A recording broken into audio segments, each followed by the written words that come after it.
वरदे हरी विठ्ठल श्री ज्ञानदेव तुकाराम पंढरीनाथ महाराज की जय। परमहंस सद्गुरु स्वामी स्वरूपानंद महाराज की जय। परमहंस सद्गुरु स्वामी माधवनाथ महाराज की जय। परमहंस सद्गुरु स्वामी माधवानंद महाराज की जय। सर्व संतन की जय। जय जय रघुवीर समर्थ।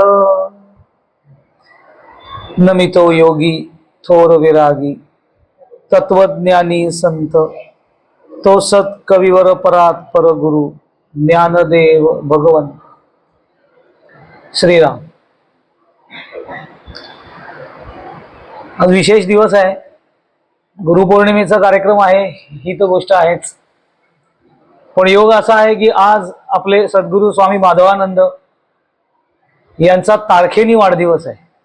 24 ऑगस्ट हा एक विशेष योग आहे आजच्या कार्यक्रम। तिथीनी त्यांचा वाढदिवस सोमवारी गोकुळाष्टमीच्या दिवशी आहे, पण स्वामी कधी त्यांचा वाढदिवस साजरा करून द्यायचे नाहीत, कारण की ते म्हणायचे की त्या दिवशी त्यांचे सद्गुरु स्वामी माधवनाथ आणि ज्ञानेश्वर माऊली यांचा जन्मदिवस असल्या कारण गोकुळाष्टमी। पण आज तारखेनी आहे त्यांचा वाढदिवस, त्यामुळे त्यांची एक विशेष आठवण आहे आजच्या दिवशी। त्यामुळे त्यांच्याच आवडीच्या ज्या काही विशेष ओव्या होत्या त्या स्वामींना विशेष आवडायच्या, त्यातलीच एक ओवी निरूपणासाठी घ्यावी असं वाटून गेलं। देह वैकल्याचा वारा झणे लागेल या सुकुमारा, म्हणून आत्मबोधाची या पांजिरा सुये तयार। ज्ञानेश्वरीच्या 8व्या अध्यायातली ही ओवी।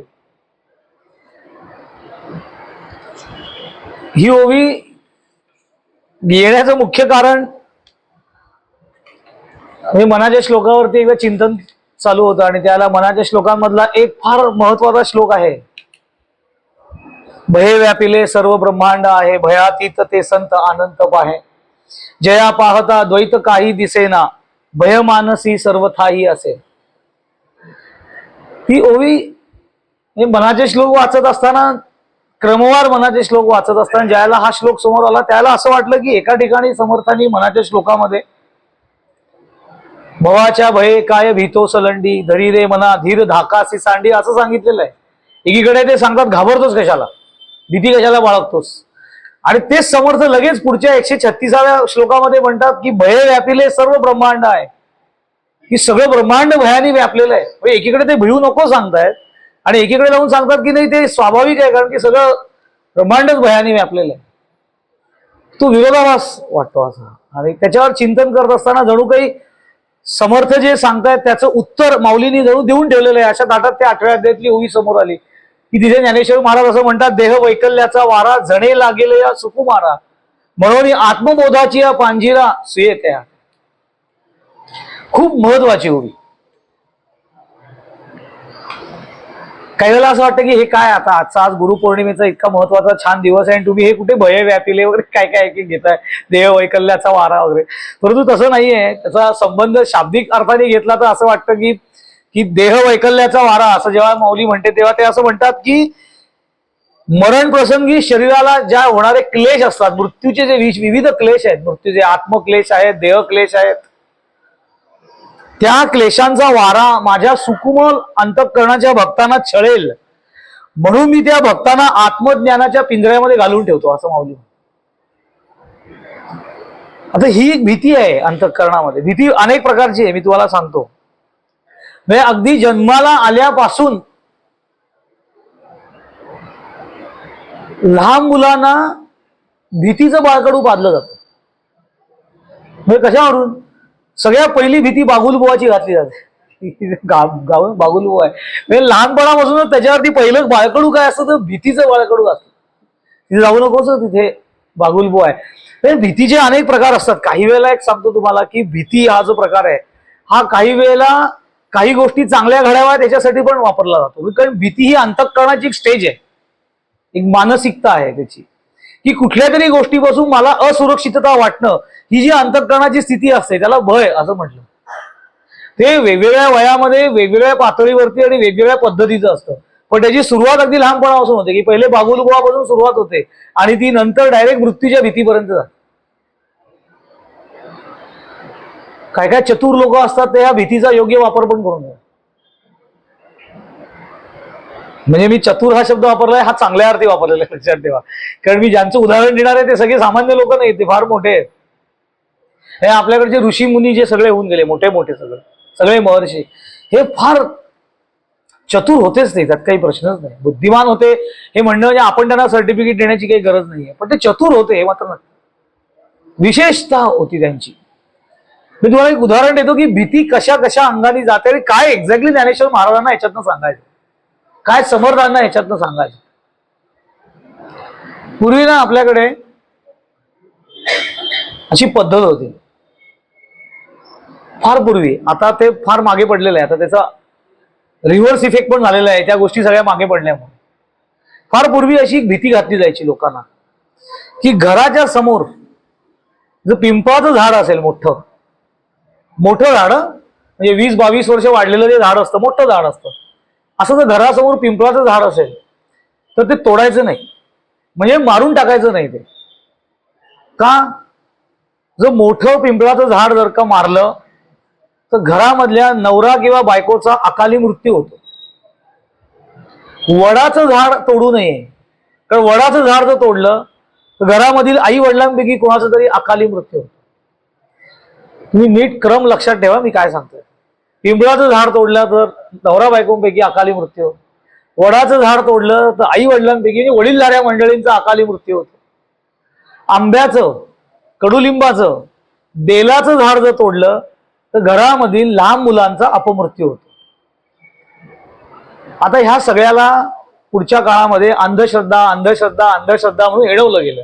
या सगळ्या अंधश्रद्धा आहे. काय संबंध आहे का? पिंपळाचं झाड तोडल्यानंतर कशाला कोण मरेल ना? ज्याला जो जेव्हा जायचंय तेव्हा तू जाणारच आहे. ते काय झाड तोडलं म्हणून तू जाणार आहे अशा आकाराचा नंतर एक भाग. पण ही भीती होती त्या काळात घातलेली, याला धर्माची भीती असं म्हणतात. निसर्गाचा समतोल राखण्यासाठी काही वेळेला प्रत्येक वेळेला शास्त्रीय एक्सप्लेनेशन प्रत्येकाला देणं अशक्य असतं, की बाबा ही सगळी झाडं उपयुक्त आहेत, त्याच्या मागे काही शास्त्रीय कारण आहेत. बेलाच्या झाडाचा एक वेगळा उपयोग आहे, आंब्याच्या झाडाचा एक वेगळा उपयोग आहे, कडुलिंबाच्या झाडाचा एक वेगळा औषधी उपयोग आहे, तसंच पिंपळाच्या झाडाचा एक वेगळा औषधी उपयोग आहे, वडाच्या झाडाचा. एवढं सगळं एक्सप्लेनेशन करणं, प्रत्येकाला ते सांगणं, ते लोकांनी स्वीकारणं हे प्रत्येक वेळेला शक्य नसतं. म्हणून त्याच्यावरती उपाय म्हणून त्या काळातल्या लोकांनी धर्माची भीती घातली होती, जेणेकरून परिणाम असा होता की ही सगळी जी झाडं आहेत जी निसर्गामध्ये अत्यावश्यक आहेत त्या झाडांचं नैसर्गिकरित्या संगोपन केलं जायचं. कारण भीतीमुळे का होईना पण लोक मोठी झालेली झाडं तोडायची नाही. आज आपल्याकडे 20 वर्षापेक्षा मोठं झाड जर का तोडलं तर त्याच्यावरती सदोष वधाचा गुन्हा दाखल होतो असा कायदा आहे. पण असं असून सुद्धा आता किती कडुलिंबाची झाडं शिल्लक आहेत, किती बेलाची झाडं शिल्लक आहेत हा प्रश्न पडतो. आमच्या इथे तर पडतो मुंबईला. हे कुणाला विचारलं बेलाचं झाड मध्ये तर आता नवीन पिढीला बेलाचं झाड म्हणजे काय तेच माहिती नसेल. मुळात बेलाचं झाड असतं हेच माहिती नाही यार. आता कायदा करून सुद्धा हे कुणी ऐकत नाहीये. पण त्या काळामध्ये धर्माची भीती होती. भीतीपोटी का होईना त्या गोष्टी सांभाळल्या जायच्या. याला हाय भीतीचं राजकारणच आहे एकेकाळातलं. आता समर्थ असं म्हणतात भय व्यापिले सर्व ब्रह्मांड आहे. सगळ्या ब्रह्मांडामध्ये वेगवेगळ्या पातळीवरती भीती ही प्रामुख्याने आहे, भय आहे प्रत्येकाला. कुणाला तरी कशाला कशाचं तरी भीती असते. कित्येक भीती जशी चतुर लोक घालतात तसे काय काय लोक भीती स्वतः क्रिएट पण करणारे असतात. ओव्हर थिंकिंग असं काही वेळेला हल्लीच्या काळामध्ये हा एक आजार म्हणून त्याच्याकडे बघितलं जातं. मी परवा आता डोंबिवलीला एका व्यक्तीची भेट झाली, ती सायकोलॉजीचा अभ्यास करणारी व्यक्ती ती, तिच्याशी थोडी चर्चा झाली. तेव्हा ती म्हणाली की हल्ली ओव्हर थिंकिंग याच्यामुळे लोक काय काय उगाच विचार करत बसतात आणि त्याच्यातनं एक काल्पनिक दुनिया म्हणतात ना, जग स्वतःभोवती ते स्वतः क्रिएट करून घेतात आणि त्याच्यामध्येच ते राहतात आणि त्यातनं भीती निर्माण होते की जे नाहीच आहे वास्तवात. भीती कुठे कुठे काय काय ऐकतात, काय काय वाचतात. चांगल्या चांगल्या साधकांच्या बाबतीमध्ये सुद्धा हे घडतं. भीती कुठल्या कुठल्या म्हणजे तुम्ही असं काही काळजी करू नका, आपल्याला काही भीतीवरती फार बोलायचं नाहीये. त्याचा संबंध साधनेशी कसा आहे ते आपल्याला माऊलीने सांगितलं आणि तो कसा करून घ्यायचा असतो. मी एक माझ्या परिचयाचे गृहस्थ आहेत, आता ते वयस्क आहेत खूप, आता सध्या ते ठाण्याच्या प्रवचनाच्या कार्यक्रमात तेच. मी मागे एकदा ते उदाहरण दिलं होतं वेगळ्या संदर्भामध्ये, पण त्याचा खरा संदर्भ मी आता याच्यातनं सांगतो काय होतं. ते एकदा आले प्रवचन झाल्यानंतर, तेव्हा ठाण्याला प्रवचन झाल्यानंतर 10 मिनिटं ध्यानाची उपासना मी तिथे घ्यायची. रोज प्रवचन झालं की 10 मिनिटं प्रवचनाचा शेवट ध्यान उपासनेनी आणि मग पुढे सांगत. ती व्यक्ती रेग्युलर प्रवचनाला येणारी. काही काही श्रोते असे कमिटेड असतात की ते रेग्युलर येणार आणि त्यांची बसण्याची जागा वगैरे पण फिक्स असते, तिथे बसतात, कमिटेड असतात. तसे ते होते. एकदा काय आलं, ते प्रवचन झाल्यानंतर मला भेटायला आले आणि चेहरा त्यांचा घाबराघोबरा झालेला होता आणि खरोखर त्यांच्या बोलण्यात ती भीती व्यक्त होत होती. ते म्हणाले की मी हल्ली ध्यानाला बसतो, नाही ते पहिल्यापासून चांगले साधक होते, पण ते म्हणाले हल्ली मी ध्यानाला जेव्हा बसतो तेव्हा मला फार भीती वाटते. आता ध्यानाला बसल्यानंतर काय भीती वाटणार आहे, जे ही इतकी अंतरंग सूक्ष्म आणि आनंद प्रदान करणारी साधना आहे, तर त्यांना ती साधना करताना भीती वाटत होती. मला वाटतं की मला फार भीती वाटते ध्यानाला बसल्यावरती. बरं, ते इतके सिरियसली बोलत होते की मला कळत होतं की ते खरं सांगतायत, त्यांना खरंच ती भीती आहे. त्यांच्या बोलण्यातनं त्यांचा आवाज असा कातरल्यासारखा होत होता, इतकी त्यांना ती भीती, फार भीती वाटते मला ध्यानाला बसल्यावरती. तर मी त्यांना म्हटलं काका कसली भीती वाटते, तुम्ही थांबा, आपण म्हटलं नंतर बोलू. मग ते सगळे गेल्यानंतर मी थोडंसं चहा पिताना त्यांना चहा दिला, त्यांच्याशी चहा पिता पिता मी बोललो, म्हटलं कसली भीती वाटते ध्यानाला बसल्यानंतर, का भीती वाटते, काय असं काही. मी त्याला म्हटलं काही चुकीच्या पद्धतीने ध्यान करताय का, कारण लोक एकीकडे ध्यान करत असतात सद्गुरूंनी दिलेली उपासना, पण काही वेळेला असं होतं की आपल्याला सद्गुरूंनी जर का साध्या भाषेत काही सांगितलं असेल तर आपल्याला फारसं ते रुचत नाही, काहीतरी असं गुढ कुणी सांगितलं की तीच गोष्ट पटते. मला असं काही वाचलंय का तुम्ही उगाच, काही त्याचं अवांतर काही वाचन झालेलं आहे का ज्याच्यामुळे मनात काही गैरसमज निर्माण झाले? नाही नाही म्हणे तसं काही नाही, रेग्युलर साधना माझी सुरू आहे, पण गेले 3-4 महिने फार भीती वाटते. काय मला कसली भीती वाटते? त्याने जे उत्तर दिलं ते उत्तर ऐकून मला इतकं अचंबित व्हायला आलं की काय काय माणसाला मनात विचार येऊ शकतात, काय विचार मनुष्य करू शकतो आणि त्याचा केवढा परिणाम अंतःकरणावरती होतो, व्यक्तिमत्वावरती होतो. ते म्हणाले की मी जेव्हा जेव्हा ध्यानाला बसतो, हल्ली असं ते म्हणाले, म्हणजे ध्यानाला रोज बसतात पण हल्लीच्या काळात असा अनुभव येतो की जेव्हा जेव्हा मी ध्यानाला बसतो तेव्हा तेव्हा माझ्या मनामध्ये असा विचार यायला लागतो की मी आता ध्यानाला बसलेलो आहे आणि मी ज्या बिल्डिंगमध्ये राहतो आहे ती बिल्डिंग पडली तर काय करायचं, आता काय बोलणार. एकदम भूकंपच झाला अचानक, मी ध्यानाला बसले, भूकंप झाला आणि एकदम सगळं पडलंच, काय करायचं. ते भेदरलेले होते. मी घरामध्ये मी एकटा असतो, माझं वय झालेलं आहे, माझ्या पत्नीचं वय झालेलं आहे, तिच्या थोडंसं लक्षात राहत नाही, चुकून गॅसचं बटन चालू राहिलं, कुणीतरी तिने बटन दाबलं आणि एकदम भडकाच उडाला आणि तेव्हा मी ध्यानाला बसलेलो असेल, काय होईल, तिचं काय होईल, माझं काय. ध्यानात भय व्यापिले सर्व ब्रह्मांड. आता असं झालं की काय त्यांना उत्तर देणार ना, कारण ती भीती तर त्यांची घालवायला पाहिजे, कारण हे काही चुकीचं आहे. असं ध्यानाला बसल्यानंतर हे कशाला विचार करायला पाहिजे की बिल्डिंग पडली तर भूकंप झाला तर ते काय, तुम्ही काय फक्त ध्यानाला बसाल तेव्हाच ते होणार आहे, ते काय नैसर्गिक जे व्हायचं ते केव्हा येऊ शकतं. तर तेव्हा त्यांना थोडं हलकं करण्यासाठी मी त्याला म्हटलं की आजोबा याचा काही विचार करू नका, समजा मी ध्यानाला बसलोय आणि आमची बिल्डिंग अशी कोसळली खाली, कारण आपण गाडलेच गेलो त्याच्या खाली, असं गृहीत धरा, तर काय त्याचा विचार करायचा आहे ना, आपल्याला फुकटात आपली समाधी बांधून मिळाली असं आपण गृहीत धरा, जावं पुढे, काय व्हायचं. हे विनोदानी झालं, पण हे खरं समाधान नाही त्यांच्या शंकेचं. मी त्याला म्हटलं की तुम्ही एक 2-3 दिवसांनी मला पुन्हा आठवण करा, तुम्ही हे जे मला बोललाय त्याचं मी 1-2-3 दिवसांनी तुम्हाला याचं एक सविस्तर उत्तर देतो. आणि मी गेल्या गेल्या दुसऱ्या दिवशी सकाळी, हा कार्यक्रम संध्याकाळी असायचा, दुसऱ्या दिवशी लगेच सकाळी स्वामींना फोन केला आणि वेळ मागून घेतली की मला स्वामींशी फार महत्वाच्या विषयावर बोलायचं. मग स्वामींनी वेळ दिली आणि दुपारी आमचं फोनवर बोलणं आलं आणि मी स्वामींना सांगितलं स्वामी असा असा प्रसंग घडला, ती व्यक्ती मला असं भेटून गेली आणि त्यांनी अशी भीती व्यक्त केली माझ्या बाबतीत, त्यांच्या बाबतीत. तर मी तात्पुरतं त्यांचं समाधान करण्याचा प्रयत्न केला, असं थोडंसं विनोदाचा आधार घेऊन, पण हे काही खरं समाधान नाही, कारण माझंही स्वतःचं समाधान झालं नाही उत्तर दिल्यामुळे, हे काही उत्तर नाहीये. पण मला त्यांना काय उत्तर द्यावं हे आता आकलन होत नाहीये की ह्या भीतीला काय उत्तर आहे त्यांचं.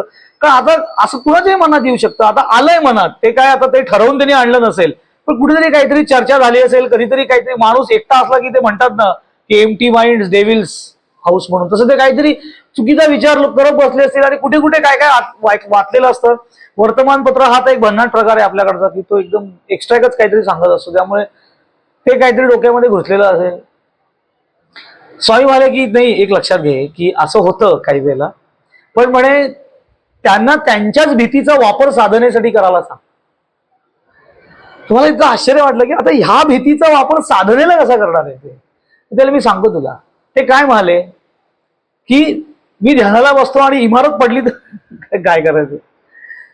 त्यांनी मला फार सविस्तर ते सगळं समजावून सांगितलं. मी दुसऱ्या वर्षी त्या काकांना त्याचं उत्तर दिलं. स्वामींनी असं सांगितलं होतं की त्यांना असं सांग. त्या काकांना सांगितलं, काका तुम्ही जे काल शंका व्यक्त केलीत की ध्यानाला बसल्यानंतर समजा काही झालं, धरणीकंप झाला आणि काही झालं आणि बिल्डिंग पडली तर काय, तर म्हटलं बिल्डिंग पडली तर काय हा प्रश्न ठेवूच नका, बिल्डिंग पडणारच आहे हे गृहीत धरा. त्यांना असं वाटलं काय सांगतायत, म्हणजे काय म्हणे. म्हटलं इमारत पडणारच आहे, 100% पडणार आहे. ती कधी पडणार आहे ते पूर्व नियोजित पण आहे हे तुम्हाला मी सांगतो. अगदी 100% पडणार आहे. फक्त एक लक्षात ठेवा की ध्यानाला बसताना ही चुना विट्यांची भिंत पडेल का, बिल्डिंग पडेल का त्याचा विचार न करता ही देहरूपी इमारत जी आहे ना ती एक दिवस 100% पडणार आहे याचं लक्षात ठेवा. 100%. ती कधी पडणार आहे त्याची तारीख आपल्याला भगवंतांनी सांगितलेली अजिबात. बोर्डिंग पास फक्त तारीख माहिती नाही आपल्याला, तिकीट कन्फर्म आहे, रिटर्न तिकीट. त्यामुळे त्याचा विचार करा आणि ती इमारत पडायच्या आत मी या इमारतीमध्ये नक्की वास्तव्याला कुठे आहे हे मला ओळखून घ्यायचं आहे, याच्यासाठी साधना करायची आहे. या नियमाने साधना करा म्हणजे भीती कुठच्या कुठे निघून जाईल. हा भीतीचा. म्हणून समर्थ जेव्हा सांगतात भय व्यापिले सर्व ब्रह्मांड आहे, समर्थांना काही भीती घालायची आपल्याला म्हणून नाहीये. सगळ्या ठिकाणी भय आहे, सगळे सगळे काय, सगळ्यांना भीती आहे, सगळ्यांना भीती आहे. अगदी पंचमहाभूत ज्याच्यापासून ही सगळी सृष्टी बनलेली आहे त्यांना एकमेकांपासून भीती आहे. पृथ्वी म्हणजे भूमी, पृथ्वी, आप, तेज, वायू व आकाश पंचमहाभूत आहे. 5 एलिमेंट्स ज्यांना म्हटलं. या पंचमहाभूतांना एकमेकांपासून भीती आहे. पृथ्वी म्हणजे जमीन, तिला आप म्हणजे पाण्यापासून भीती आहे. कारण संपूर्ण पृथ्वी तलावरती जमिनीचा हिस्सा 28% आहे. 100 पैकी 28% जमीन आहे आणि 72% पाणी आहे असं आपलं भूगोल सांगतो शास्त्र. शरीरामध्ये पण तसंच आहे. 28% सगळं शरीर भरलेलं आहे, 72% पाण्याने व्यापलेलं आहे.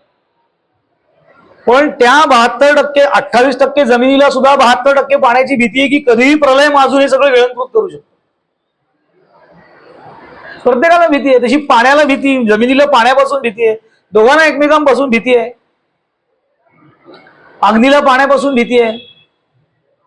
वायू हा आग भडकवतो आणि आग विझवतो सुद्धा, तर अग्नीला सुद्धा वायूपासून भीती आहे. आणि वायूला भीती आकाशाची आहे, कारण वायू किती जोरात सुटला तरी त्याला आकाशाच्या बाहेर जाता येत नाही, कारण आकाशाची व्याप्ती त्याला करता येत नाही.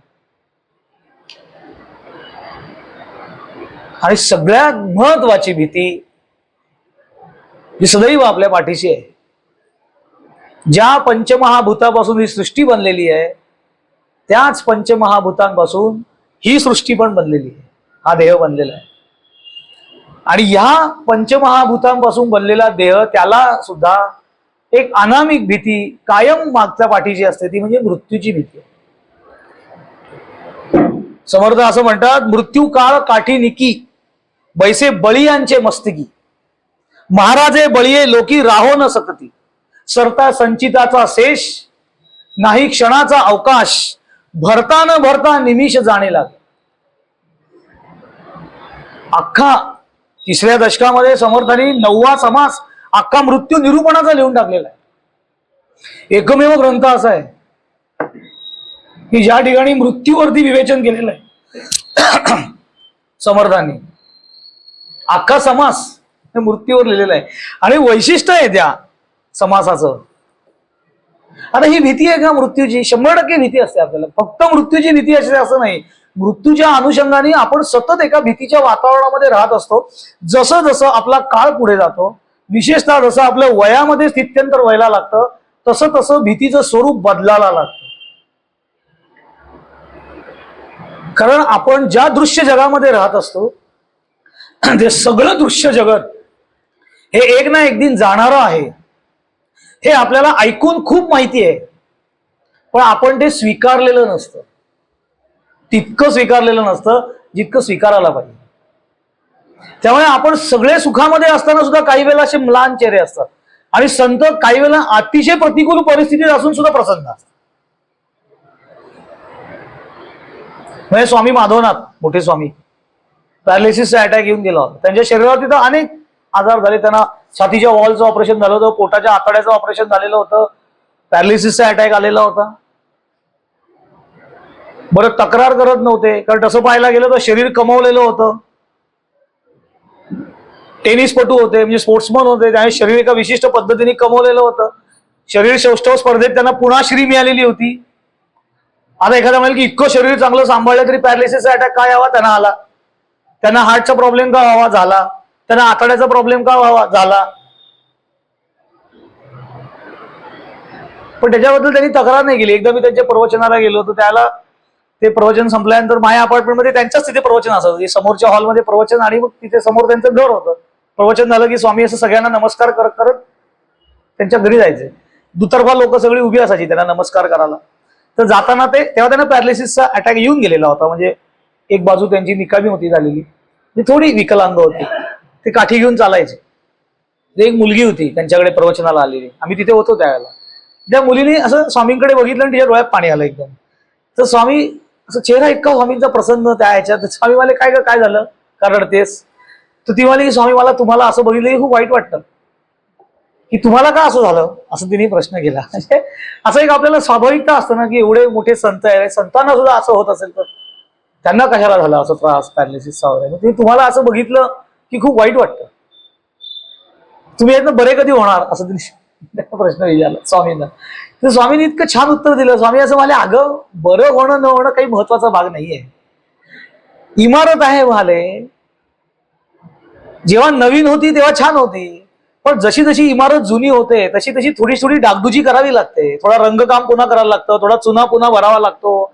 तसं म्हणे ही इमारत जुनी झालेली आहे आणि हे सगळं तू बघतेस ना, हे सगळं चुना आणि चुना भरलेलं आणि डागडुजी केलेलं काम आहे. त्याचं काय वाईट वाटायचं आहे? एक ना एक दिवस ही इमारत सोडायची वेळ आली की सोडून द्यायची. आपलं जेवढ्या दिवस राहायचं तेवढे राहायचं, जेव्हा अगदी राहण्यासारखी राहणार नाही तेव्हा इमारत सोडून द्यायची, त्याचा एवढा विचार नाही करायचा. असं म्हणून ते इतके सहजतेने ते डोक्यात हात टपलीत मारून चल असं विचार नको करूस असं म्हणून पुढे निघून गेले. तेव्हा लक्षात आलं की कुठल्याही प्रतिकूल परिस्थितीमध्ये ते त्यांच्या स्थितीवर ढळत नाही. आता काय त्यांना यातना होत नसतील, एवढे आजार त्यांना होऊन गेले असतील, त्यांना काय संत आहेत, आपल्याला एक समज असतो की संत आहेत त्यामुळे त्यांना कुठलंच त्यांना काही जाणवत नाही. काय जाणवत नाही म्हणजे ते काय निर्बुद्ध असतात का काय संत? संतांना इंजेक्शन दिलं तर कळणार नाही. काही लोक पसरत बसतात की त्यांना इंजेक्शन दिलं तर दुखत नाही. असं कसं दुखणार नाही? दुखणारच नाही. सुई टोचली शरीराला की ती जाणीव संवेदना होणारच आहे. फरक त्यांच्या आणि आपल्यामध्ये असा असतो की ते त्याच्यामध्ये राहत नाही, ते त्याही वेळेला त्यांच्या स्वरूप स्थितीमध्ये असल्या कारण त्यांना त्याची तीव्रता जाणवत नाही, ते फारसे त्याच्यावर अडकतात. म्हणजे मोठ्या स्वामींना असं विचारलं होतं की तुला सारखं सारखं हॉस्पिटलला जावं लागतं का, असं त्यांना विचारलं. ती तेव्हा बघ मला आता या देहामध्ये राहतोय म्हणून या देहाला हॉस्पिटलमध्ये घेऊन जायला लागतं, कारण देहाला डॉक्टरांच्या ताब्यात दिल्याशिवाय डॉक्टर तरी काय करणार आहेत मला. त्यामुळे मी डॉक्टरांकडे जातो आणि देह त्यांच्या ताब्यात देतो, मग ते आणि देह त्यांना काय करायचं ते करू दे, मी नामा निराळा असतो. याला म्हणतात भीतीच्या पलीकडे, भयातीत ते संत अनंत पाय. आता त्यांनाही जायचं, त्यांनाही माहिती आहे की संतांनाही माहिती असतं की आपण अगदी त्या स्थितीला जरी गेलेलो असलो तरी ह्या देहाच्या माध्यमातून मी स्थितीला गेलो, त्यामुळे याचं अग्रीमेंट लिमिटेड ऑफर आहे, त्यामुळे हे सोडायचंच आहे. तर समर्थच म्हणतात मृत्यू ना म्हणे हा संत, मृत्यू ना म्हणे हा महंत. मृत्यू समोर कोणी नाही, संत महंत अवतार कोणी असो दे, त्याला इथे आलं की मृत्यू लोकात तो आला की त्याला मृत्यू समोर जाणं आहे आणि त्याला देह सोडून जावं लागेल, याच्या सकट कुठे जाता येत नाही. मग ती भीती आहे का? आपण काय काय विचार करत बसतो. आणि माऊली जी आता आपल्याला सांगणार आहे की देह वैकल्याचा वारा, ती तर सगळ्यात महत्वाची गोष्ट आहे. का माऊलीनं हे आठव्या अध्यायात सांगितलंय. अनेक गोष्टींची भीती आपण मनात बाळगत असतो, सगळ्या गोष्टी जाणाऱ्या असतात, सगळ्याची भीती, सतत त्याचा विचार, सतत त्याचा विचार, आणि वयानुसार ती भीती बदलत जाते. तरुण वय असतं त्यावेळेला तारुण्य जाण्याची भीती असते. म्हणजे असं वाटतं की अरे हे काय, एक दिवस आपण पण म्हातारे होणार, असं म्हणून त्याची चिंता तरुण वय. आणि मग म्हातारं कसं लवकर व्हायचं नाही त्याच्यासाठी अधिक प्रयत्न करत बसतात. पण असं काय, ते तुझ्या हातात थोडी आहे, शरीराचा नियम ठरलेला आहे. ती गुरुदेव रानड्यांकडे एकदा एक व्यक्ती गेली आणि त्याचा वाढदिवस होता आणि तिने गुरुदेवांना नमस्कार केला आता स्वामी महाराजांनी विचारलं गुरुदेवांना त्यांना की आज काय विशेष म्हणून, कारण त्यांनी गुलाबाचं फुल वगैरे तुम्हाला माझा वाढदिवस आहे. आता वाढदिवस आहे म्हटलं, त्याला शुभेच्छा दिल्या आणि तो गेल्यानंतर शेजारी त्यांचे जे साधक होते त्यांना म्हणाले, गुरुदेव म्हणाले बघ तो काय मला ऐकलंस का की आज वाढदिवस आहे मला, पण वास्तविक काय आज झड दिवस आहे असं ते म्हणाले की आज झड दिवस आहे. तसं पाहिलं की एक दिवस संपला, पण आपली संस्कृती ही नेहमी सकारात्मक दृष्टिकोन देणारी आहे. म्हणून आपल्याकडे किती वर्ष पूर्ण झाली असं विचारत नाहीत, वाढदिवसाच्या दिवशी तुला कितवं वय लागलं असं विचारतात. आपण नेहमी पुढे बघणार आहोत. पण तत्वतः बघितलं तर तुझ्या आयुष्यातला एक दिवस कमी झालाय, पण माझ्या आयुष्यातला एक दिवस कमी झाला. आता मी वयाची 50 ओलांडली, आता 50 वर्ष संपली, बापरे आता काय 50च उरली. अरे 50च काय उरली, तुला काय माहिती 50च उरली, तुला काय गॅरंटी 100 वर्ष जगणार असते. तू असं काय राहू नकोस ना, जे आहे ते तुझं आहे. आजचा दिवस माझा आहे, मी तो आनंदात राहिला. भीती, गमावण्याची भीती, एवढं सगळं संपत्ती आहे त्याचं काय करणार. माझ्या ओळखीचा एक व्यक्ती आहे, गडगंज श्रीमंत, खूप चांगला आहे स्वभावाने, म्हणजे धार्मिक पण आहे, पण गडगंज श्रीमंत आहे, कुणाला कुणाची चिंता. तो एकदा मला भेटला आणि मला म्हणाला की अरे मला खूप टेन्शन आलंय, माझ्या समवयस्क आहे म्हणून तुम्हाला मला खूप टेन्शन आलंय. कसलं टेन्शन आलंय, तुला कसलं टेन्शन आहे. आता आपण जनरली असं म्हणतो ना की एवढा पैसा अडका सगळं आलबेल, याला काय टेन्शन असणार आहे, असं आपण गृहीत धरलेलं आहे की भरपूर पैसा असला की काही टेन्शन नसतं. तो अरे नाही एवढी आता एवढी प्रॉपर्टी आहे सगळी ना, आणि काय करणार, अरे मला मुलगी आहे म्हणे. मग तुझ्याकडे एवढी प्रॉपर्टी आहे आणि तुला मुलगी आहे, याचं टेन्शन घेण्यासारखं काय आहे. तो म्हणतो अरे पण म्हणजे माझ्या पश्चात हे सगळं देणार कोणाला, मी मुलीलाच ना, आणि जाणार कोणाला, जावयाला, तुला काय काळजी आहे त्याची. म्हटलं नाही म्हणे ते त्याला उगाच सगळं फुकट मिळेल ना. म्हटलं तू नाही दिलंस तरी मिळणार आहे ना, तुला विचारणार आहे का ते गेल्यानंतर तुला द्यायचं की नाही द्यायचं ते. तू आता कशाला त्याचे विचार करतो की माझ्या पश्चात त्याचं काय होईल. भीती, आता ही काय भीती आहे. म्हणजे एवढं सगळं भगवंतानी सुख देऊन सुद्धा मनात अस्वस्थता आहे, स्वस्थता नाही, कारण ते जाण्याची भीती. पण नुसती जाण्याची भीती नाही, तो माझ्या पश्चात त्याचा उपभोग कोण घेईल. अरे तुझ्या पश्चात उपभोग कोण घेईल म्हटलं, तुला कोण विचारायला येत आहे. गेल्यानंतर 4 तास उचलतील तिकडे, आग लावून दिली की नंतर तू कोण काय कोणाची घेणार नाही त्याच्याशी. तुला जे प्रॉपर्टीचं काय झालं काय तू बघायला येणार ते म्हटलं. तुझे त्या प्रॉपर्टीचा विचार आता आहे तुझ्याकडे, त्याचा आनंद घे. भगवंतानी तुला तुझ्या पूर्व सुकृतानी एवढी संपत्ती दिली, त्याचा घे आनंद, उपभोग घे संपत्तीचा. पण भीती, कारण अस्वस्थता अंतःकरण, काहीतरी जाण्याची भीती. माझी प्रॉपर्टी जाईल, माझी बायको जाईल, माझा मुलगा जाईल, माझं हे जाईल, माझं ते सगळं जाणार आहे. सगळं जे जे दृश्य विश्व आहे ते सगळं परिवर्तनीय आणि सगळं जाणार आहे. कारण हा देहच जर जाणारा आहे, पंचमहाभूतापासून तयार झालेला, तर देहाशी संबंधित ज्या ज्या काही गोष्टी आहेत त्या सगळ्या जाणाऱ्या आहेत हे आपण गृहीत धरलंय. पण आपण त्याच्याकडे दुर्लक्ष करतो. म्हणून समर्थांना सांगायची वेळ आली दासबोधामध्ये, मरणाचे स्मरण असावे हरिभक्तीचं साधन व्हावं. पण ते स्मरण असावं सांगितलं, सारखं त्याचा विचार कर, कारण त्याचा पण एक लोक विचार करत बसतात. ते काय होतं, आपल्याला पत्रिका वगैरे दाखवायची सवय असते ज्योतिषाकडे. मग काय काय वेळेला ज्योतिषांकडे गेल्यानंतर काय काय ज्योतिषाकडे काय काय सांगतात पटकन. आता खरं नियम आहे ज्योतिष शास्त्राचा असा की कधीही कोणाचा मृत्यूचा काळ सांगायचा नसतो, असा नियम असतो. लोकांना हौस. माझ्या ओळखीचे एक ज्योतिष आहेत, खूप मोठे ज्योतिष आहेत, त्यांच्याकडे मी काही कामासाठी गेलो होतो, कारण ते पण आपल्या स्वामींच्या अनुयायांपैकी एक आहे, ते पुस्तकं वाचतात स्वामींचे वगैरे, पण मोठे ज्योतिष आहेत. त्यांच्याकडे मी एकदा गेलो होतो, तेव्हा काय ते ज्योतिषी म्हटल्यानंतर त्यांच्याकडे दरबार भरलेला असतो अख्खा सगळे, आणि ते इतके परिचय असल्या कारणाने मी थांबून राहतो त्यांच्याकडे. थांबून ठेवतात मला की तू थांबलाच करू. तर त्यांच्याकडे एक व्यक्ती आली होती आणि वय त्यांचं त्यावेळेला 70-72 असेल वय त्यांचं. 70-72 वय असताना त्यांनी आता त्या ज्योतिषांना पत्रिका, आता माझ्या असं मनामध्ये आलं, म्हणजे काय काय वेळेला आपल्या मनात उगाच विचार येतात, तसं माझ्या मनात ते त्यांनी ते पत्रिका समोर दाखवल्यानंतर माझ्या मनात असं आलं, तर वयाची 72 उलटून गेल्यानंतर हा मनुष्य पत्रिका दाखवून काय विचारणार आहे ज्योतिष. आता काय याला विचारायचं राहिलंय, आता 72 वयापर्यंत आलाय तो, आता काय पत्रिका दाखवायची तुला, तर काय विचारणार असं तेव्हा माझ्या मनात. असे काय कुणी दाखवू नये असा काही नियम नाही. पण त्यांनी त्याला काय विचारलं की म्हणे गुरुजी मला सांगा माझा अंतकाळ कसा असणार आहे. आज पंचायत आली. मी म्हटलं हा काय प्रश्न विचारला आहे, अंतकाळ कसा असेल. तर ते म्हणे तुम्हाला कसा असेल म्हणजे काय हवंय, म्हणजे अंतकाळ कसा असेल म्हणजे काय, तुम्हाला माझ्याकडनं काय, मी ज्योतिषाच्या माध्यमातून तुम्हाला कसं सांगू अंतकाळ कसा असेल. नाही म्हणजे काय, आतापर्यंत मला काही झालेलं नाहीये, मला साधा सर्दी खोकला पण झालेला नाहीये असं. पण आता इथून पुढे काही भरोसा वाटत नाही, इथून पुढे असं ते म्हणाले. असं बयाचे 72 आले, आता पुढे वाटत नाहीये. तर कसं बरं एक सांगा मला एक समाधान पत्रिका बघून काही की आता माझा पुढचा काळ कसा असणार आहे. तर त्यांनी स्पष्ट सांगितलं की काका असं मी तुम्हाला सांगू शकतो, म्हणजे असं सांगणं माझ्या नियमात बसत नाही.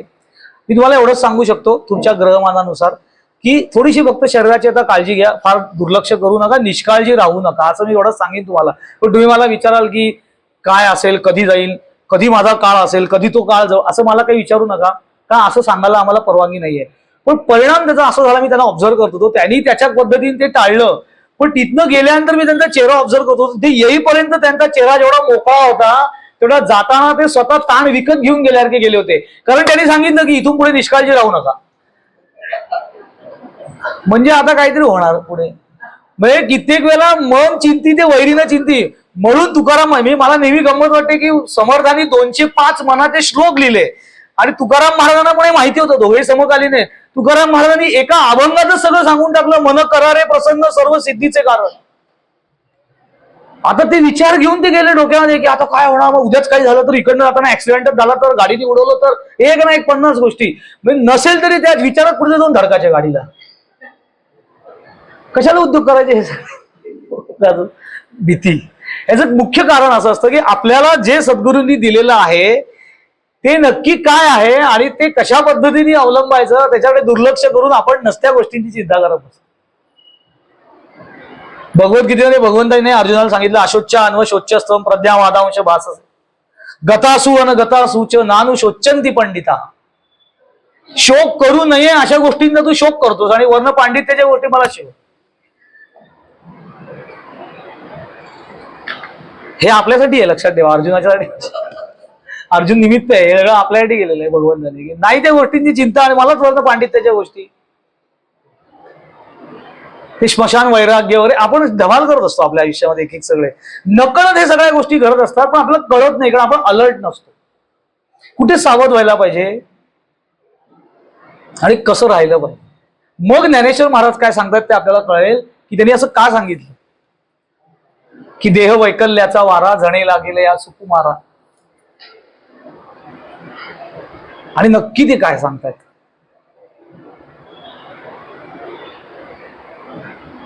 होता मृत्यूची आटाटी कोणी घालू न सकती पाठी सर्वत्रांच कुटाकुटी मागे पुढे होत असायचं समर्थांनी सांगून टाकतात.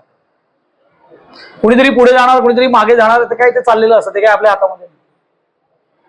आणि भीती वाढवणं हा संतांचा उद्देश नाहीये, ती भीती बाजूला कशी करता येईल हे सांगणं हा संतांचा मुख्य मार्ग आहे. वेगवेगळ्या पातळीवरती आपण जातो. समर्थांनी जे सांगितलं ते पुढे समर्थ असं म्हणतात, असो ऐसे सकळही गेले परंतु एकची राहिले जे स्वरूपाकार झाले आत्मज्ञानी. हे सगळ्यात महत्वाचं आहे. सगळं गेलं त्याने आकाश समाज दिला आणि शेवटी जाऊन म्हणतात असो ऐसे सकळही गेले. आपण त्याला कशाला विचार करायचा, पण एकची राहिले.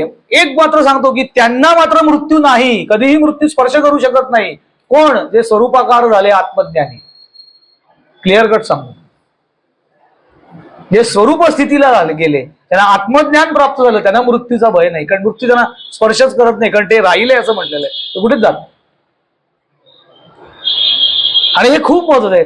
भीती ट्रान्सलेट करणं लोकांच्या मनामध्ये आहे ती भीती वाढवणं हे संतांचं अजिबात काम नाही. अलर्टनेस देणं हे संतांचं काम.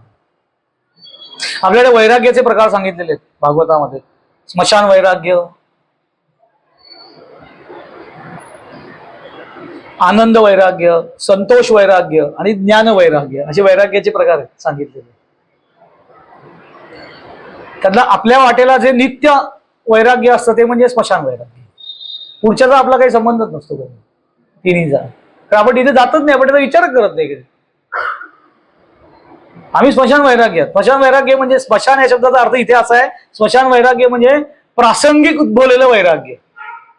अलिप्त भूमिकेतनं अंतःकरण अलिप्त होतं संसारातनं आणि जे वैराग्य उत्पन्न होतं त्याला आनंद वैराग्य असं म्हणतात. पण आगतिकता निर्माण होते अंतःकरणामध्ये प्रतिकूल परिस्थितीत आणि जे वैराग्य निर्माण होतं प्रासंगिक त्याला स्मशान वैराग्य असं म्हणतात. टेम्पररी. आणि ते स्मशान हे शब्द देण्याचं कारण का, की ते उदाहरण असं दिलेलं आहे संतांनी की स्मशानामध्ये जेव्हा आपण अंत्ययात्रेला जातो, एखाद्याच्या सोडायला जातो तेव्हा तिथे गेल्यानंतर एक थोड्या वेळ माणसाला वाटतं की अरे बापरे एक दिवस आपला पण नंबर. तेवढ्यापुरती वाटतं. तिकडनं घरी आल्यानंतर सगळं गेलं, असं वाटतं मी अमरच आहे बाई, तू गेला मी थोडी जाणार आहे, मी स्मशान वगैरे. प्रतिकूलता निर्माण झाली संसारामध्ये, विशेषतः प्रतिकूलता. जोपर्यंत सगळं अनुकूल आहे तोपर्यंत आपल्याला कसलाही गंध नसतो, आपण एकदम धुंदीमध्ये असतो. प्रतिकूलता निर्माण झाली की दणका बसतो अंतःकरणाला, आणि मग जी आगतिकता निर्माण होते ना, की काही नाही हो, सगळं कशात काही राम ठेवलेलं नाही, काही नाही, कोणी कुणाचं नाही वगैरे, असं काय स्मशान वैराग्य तेवढ्यापुरती असतं. ते पु ल देशपांडेंनी इतकं सुंदर उदाहरण त्याच्यावरती दिलंय की त्याने असं वर्णन केलं आसामी आसामी त्यांच्या कथाकथनामध्ये, की म्हणे घरामध्ये बायकोची कटकट, मुलांची कटकट, ऑफिसमध्ये बॉसची कटकट. एक दिवस म्हणे ऑफिसमधनं घरी जाताना असं मनात विचार आला की घरी जायलाच नको, इथनं परस्पर कुठेतरी जंगलात निघून जावं, वैराग्य धारण करावं, संन्यास घ्यावा, असं विचार आला. आणि चपला घातल्या पायामध्ये आणि एकदम आठवलं की आज घरी गेल्यानंतर यांनी कांद्याचं थालीपीठ करण्याचा बेत केलेला आहे. वैराग्य त्याला स्मशान वैराग्य, त्याला स्मशान वैराग्य. पण हे का सांगितलेलं आहे की अरे तू आगतिकतेने असं ठरू नको, अलिप्त राहण्याची सदैव भूमिका ठेव. कारण का, तो सगळं जाणार आहे, परिवर्तनशील सगळं असल्याकडे तू आत्ताच थोडा अलिप्त राहायला शिक. त्याच्यात आनंद घेऊ नकोस असं संतांना बिलकुल सांगायचं नाही. मी मगाशी सांगितलं की भीती वाढवणं आणि भीती संक्रमित करणं हे संतांचा उद्देश नसतो, तर भीतीला पासून अलर्ट करणं हा संतांचा उद्देश असतो. भीती आपण पासन करतो, आपल्या मनातली भीती इतरांच्या मनामध्ये, म्हणजे तो नसेल घाबरलेला तरी त्याला घाबरवून टाकतो.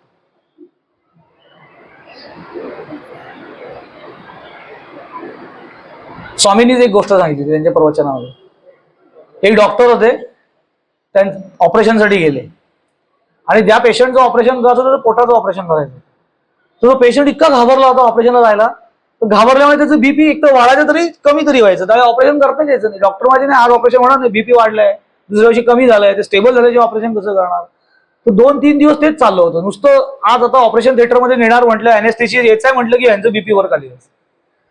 कारण ते डॉक्टरांनी सांगितलेलं होतं की ऑपरेशन फार कठीण आहे, पोटाचा आजार जरा कॉम्प्लिकेटेड आहे, त्यामुळे आता काय असतं, डॉक्टर असतात ते त्यांच्या इथिक प्रमाणे त्यांना स्पष्ट सांगावं लागतं ना. ते काय तुमची भावनिक, आता काय तिथे सायकोलॉजिस्ट आहेत ते, त्यांनी कल्पना दिली त्यांना की बाबा थोडी तयारी ठेवा. ते इतकी घाबरले की आता काय होणार आपल्याला काय नाही. ते शेवटी डॉक्टरांना 3-4 दिवस गेल्यानंतर ते सारखं शेड्यूल जात होतं. तर शेवटी डॉक्टरांनी त्या पेशंटना विचारलं, म्हणजे डॉक्टरने मी बोलतो त्यांच्याशी, तुम्हाला कसली भीती वाटते, तुम्ही का घाबरलाय तेवढे, काही काळजी करू नका, पोटाचं ऑपरेशन आहे म्हणे, का घाबरलाय तुम्ही एवढे. तर मला अहो काय माहितीये का, मला आजपर्यंत साधी कात्री पण शरीराला लागलेली नाहीये, दाढी करताना ब्लेड सुद्धा कधी लागलं नाहीये मला. ते मला तर आणि डायरेक्ट आता पोट बीट फाडणार, त्यामुळे इतकी भीती वाटते, माझी पहिलीच वेळ आहे ऑपरेशनची, त्यामुळे मला भीती वाटते. डॉक्टरवाले कशाला घाबरता, माझी पण पहिलीच वेळ आहे ऑपरेशनची, काय का.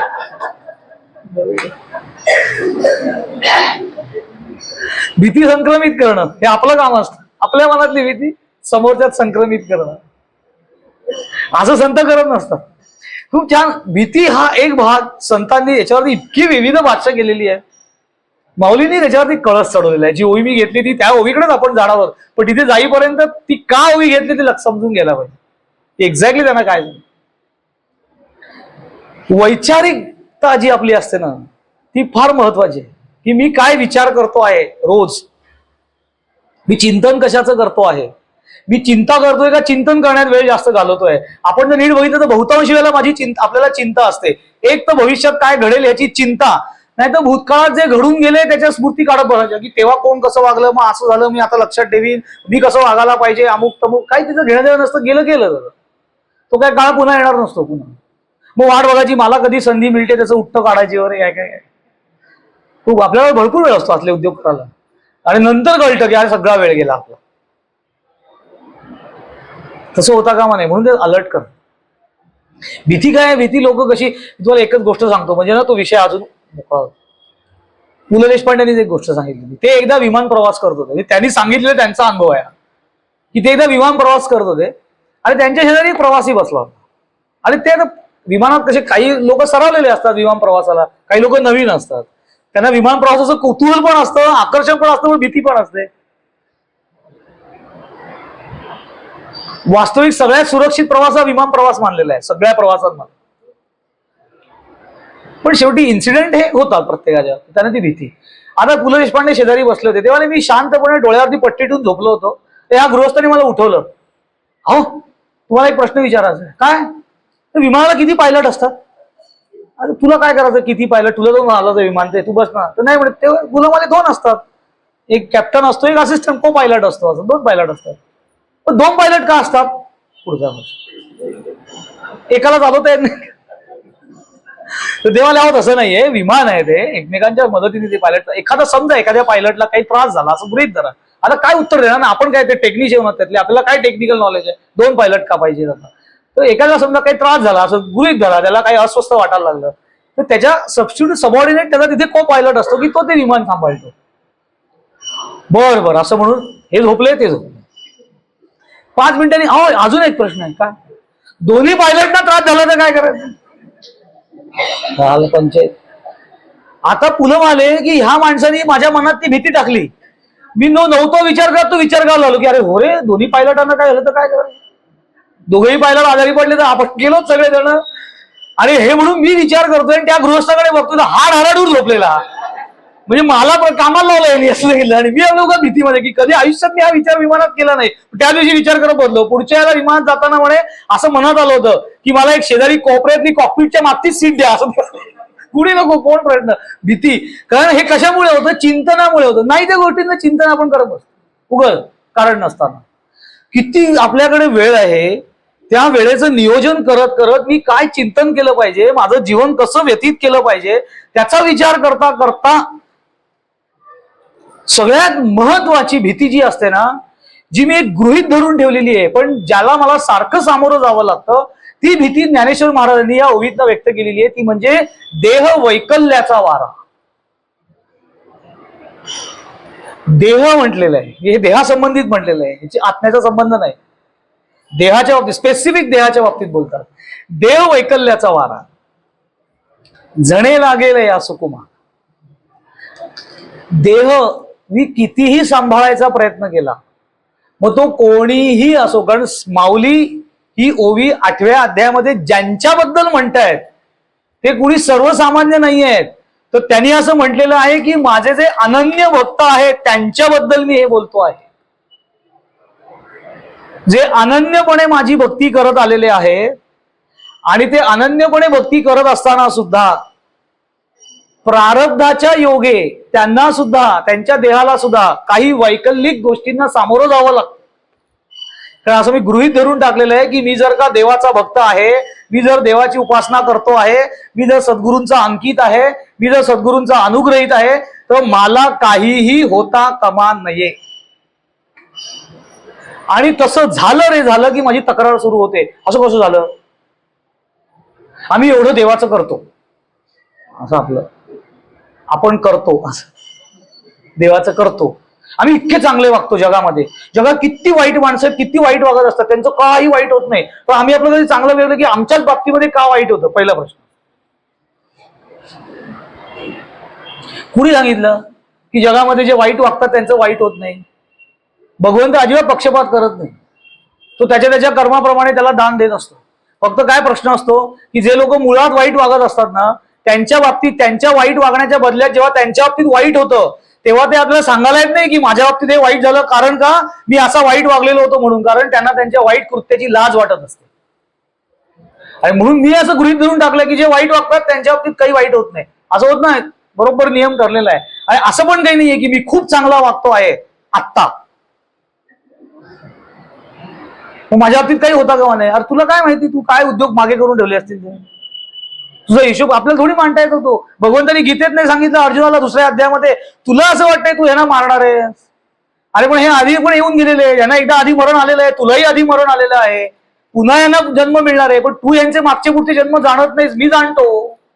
आपल्याला काही माहिती नाहीये. त्यामुळे दैव नावाचा एक फॅक्टर आहे आपल्या जीवनामध्ये काम करतो. 18व्या अध्यायात गेल्यावर भगवंत सांगतात ना, दैवम चैवात्र पंचक. कर्म पूर्णत्वाला जाण्यासाठी अनेक गोष्टींचा हातभार लागतो. त्याच्यामध्ये तुझ्या हातामध्ये 4 गोष्टी आहेत ज्या कर्मप्रधान आहेत, ज्या तू चांगल्या कर. पण 5वा फॅक्टर जो आहे तो दैव हा आहे, जो अननोन फॅक्टर आहे, तो प्रत्येक कर्मावर कार्य करतो. त्या दैवात काय तुला माहिती नाहीये, तो त्याचं पावलं टाकत असतो. त्यामुळे त्या दैवयोगाने काही तुला प्राप्त झालं, होणारच नाही असं गृहीत धरता येत नाही. याचं असं असतं तर कुठल्याच संतांना काही अडचणी आल्या नसत्या. म्हणजे प्रत्येक वेळेला संत आहे म्हणजे त्यांना अडचणी यायलाच पाहिजे असाही काही नियम नाहीये, पण येऊ शकता असं काही नाहीये. प्रत्येकाचं प्रारब्ध आहे. दैव नावाचा एक फॅक्टर आहे, अननोन फॅक्टर आहे, दैव नावाचा. म्हणजे काय काय लोक असं म्हणतात की तू अमुक एक गोष्ट कर, अमुक एक स्तोत्र म्हण, असं म्हण तसं म्हण, तुझं दैव बदलून जाईल. दैव बदलून जाईल असं कोणी सांगितलं ना आपल्याला, तर समजावं हा मनुष्य खोटं बोलतो. पण याच्याकडे जाऊ नये, कारण दैव बदलता येत नाही. दैव जो भाग अनभिज्ञ आहे, जो अननोन आहे, तो बदलण्याचा प्रश्नच येत नाही. आणि कुठलेही संत ते कितीही ताकदीचे असले, त्यांच्याकडे कितीही योग सामर्थ्य असलं, त्यांच्याकडे कितीही मोठा अधिकार असला, तरी देखील ते प्रारब्धात ढवळाढवळ करत नाही. म्हणून या श्लोकामध्ये लक्षात ठेवलं पाहिजे की माऊली जेव्हा असं म्हणतात, देह वैकल्याचा वारा जणे लागेल या सुकुमारा, जेव्हा तो त्याला त्रास देईल. आता इथे दोन पातळीवर सांगितलेले आहे. एक म्हणजे ज्या वेळेला देह विकलांग अवस्थेमध्ये जातो त्यावेळेला बऱ्याच वेळेला असं होतं की चांगल्या साधकांची सुद्धा साधना त्या क्षणी थांबण्याची शक्यता असते, कारण देहाचे क्लेश फार विचित्र असतात. आणि एकदा देहाचे क्लेश सुरू झाले की प्रत्येक वेळेला साधना होईल, तितकी तन्मयता राखता येईल हे सांगता येत नाही. हे सामान्यांच्या बाबतीत पण ते म्हणत नाहीये, परात्पर पातळीवर गेलेल्या व्यक्तीच्या बाबतीत पण हे होऊ शकतं. म्हणून ते सांगतात की त्या पातळी तिथे गेल्यानंतर ती आत्मस्थिती टिकून राहणं ही महत् कठीण गोष्ट असते. म्हणून ते असं म्हणतात. पण इथे माऊली म्हणताना असं नाही म्हणत, देह वैकल्याचा वारा जणे लागेल या सुकुमारा, आत्मबोधाची या पांजिरा असं ते म्हणतात. ते असं नाही म्हणत की त्याचं देहाचं वैकल्य पण मी घालून टाकीन, त्याचे भोगच मी घालून टाकीन असं ते नाही म्हणाले. भोग इथेच संपवावे लागते. पण ते भोग भोगत असताना अंतःकरणाला त्याचे क्लेश होऊ नयेत याची काळजी मी नक्की घेतो माझ्या भक्तांची, इथे त्यांनी आश्वस्त केलेलं आहे. पण भोगच संपवून टाकीन असं कुठेही म्हणाले. त्याचं असं असतं तर एवढे मोठे संत आपल्याकडे येऊन गेले, त्यांच्या समोर कित्येक लोक आले, मग त्यांना कधीच काही झालं नसतं त्यांच्या काळामध्ये. आताच काल अक्कलकोटला आम्ही जाऊन स्वामींच्या दर्शनाला, त्यांच्याच जीवनातला एक प्रसंग. त्यांचे परम भक्त चोळप्पा, त्यांच्या घरातच त्यांची समाधी आहे. त्यांची मुलगी अत्यावस्थ होती स्वामी असतानाची. हे चोळप्पांची मुलगी ती आजारी पडली एकदम, आणि अगदी अत्यवस्थ, म्हणजे आता राहील की राहील अशी शंका होती. आता ते वडिलांचं हृदय आहे, ते स्वामी होतेच, स्वामींकडे गेले आणि गाराणं राहिलं की मुलीला वाचवा माझ्या, की वैद्यांनी हात वर केलेले आहेत तर काही होणार नाही म्हणतायत, ते तर फक्त वाट बघायची इतकंच सांगितलं. काही करून माझ्या मुलीला वाचवा, तुम्हीच तिचे तारण आहात असं तो. आता असं म्हटल्यावरती स्वामी काही बोलले नाहीत. काही वेळेला ते सांकेतिक कृती करायचे एखादी, तर ते आपले चालत चालत गेले आणि 2 शेणाचे गोळे उचलले असे आणि ते चोळप्पाच्या हातात दिले आणि ते मला हे घेऊन जाचा, म्हणजे स्टाईल होती बोलायची, घेऊन जा. आता त्याला असं इतकं वाईट वाटलं की आता मी काय, आता मी स्वामींकडे कशासाठी आलोय, माझ्या मुलीच्या जीवनाची भीक मागायला आलो आणि यांनी काय मला आशीर्वाद 2 शेणाचे गोळे दिले आणि दामा. नाराज झाले आणि ते गेले शेणाचे गोळे घेऊन आपले परत. आता काय करणार, त्या गोळ्यांचं ठेवून दिले. काय आपलं नशीब असं म्हणतो. नाराज झाले कारण की पुढे मुलगी त्यांची गेली, निवर्तली. दुःख झालं की एवढं स्वतः स्वामी तिथे असताना सुद्धा अनेक स्वामींनी चमत्कार घडवले, पण माझ्याच बाबतीमध्ये मात्र माझ्याच मुलीला वाचवलं नाही. आपली तक्रार असेल माझ्याच बाबतीत, मी एवढा जवळ आहे स्वामींच्या, माझ्याच बाबतीमध्ये एवढं. 4-5 दिवसांनी पुन्हा गेले स्वामींकडे, तर स्वामी काय रे चोळ्या, मग एकदम सांत्वन करून म्हणाले की गेल्या मुलगी गेल्याचं मला कळलं, त्या शेणाच्या गोळ्यांचं काय केलं असं. आता त्याला ते लक्षात आलं, तू विसरून गेला होता की आपल्या शेणाचे गोळे. तुम्हाला काय नाही, तुम्हाला इतकं वाईट वाटलं तुमच्याकडे मी मुलीच्या जीवनाची भीक मागायला आलो, तुम्ही मला काय शेणाचे गोळे दिले, दिले टाकून म्हणे. मी मूर्खा, हा मूर्खा माझा शब्द आहे, स्वामींचा फार वेगळा आहे, तुम्ही इथे वापरू शकत नाही. पण मूर्खा, अरे ते गोळे तिच्या शरणात घालण्यासाठी दिले होते, ते घातले असतेस ना तर 2 जन्म जरा तिची गती कमी झाली असती असं म्हणा.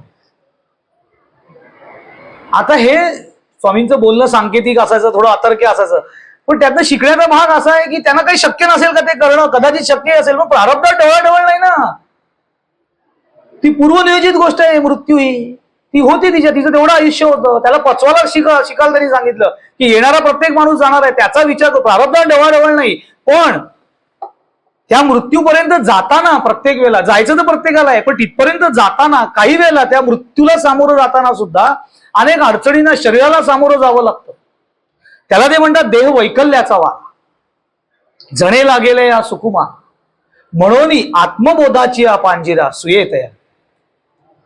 मी त्या परिस्थितीमध्ये माझ्या भक्ताला आत्मबोधाचा पिंजरा बहाल करतो, की तो आत्मबोधाच्या पिंजऱ्यामध्ये अंतःकरण त्याचं आत्मबोधाच्या स्थितीमध्ये राहिल्यामुळे देहाची जी विकलांग अवस्था आहे त्याचा त्याला क्षणिक विसर पडतो. आपल्याला असं वाटतं हे काय मस्त आहे, असं आपल्या बाबतीत घडलं तर किती मजा येईल. बरोबर आहे, वाटणं स्वाभाविक आहे, त्याच्यासाठीच तर माऊलींनी सांगितलेलं आहे. पण तिथपर्यंत जाण्यासाठी मला काय करायला पाहिजे ते आपल्याला आपल्या सद्गुरूंनी सांगितलेलं आहे. ते मी नित्य केलं पाहिजे. कडे अनन्य भक्ताच्या पातळीवर म्हटलेलं आहे.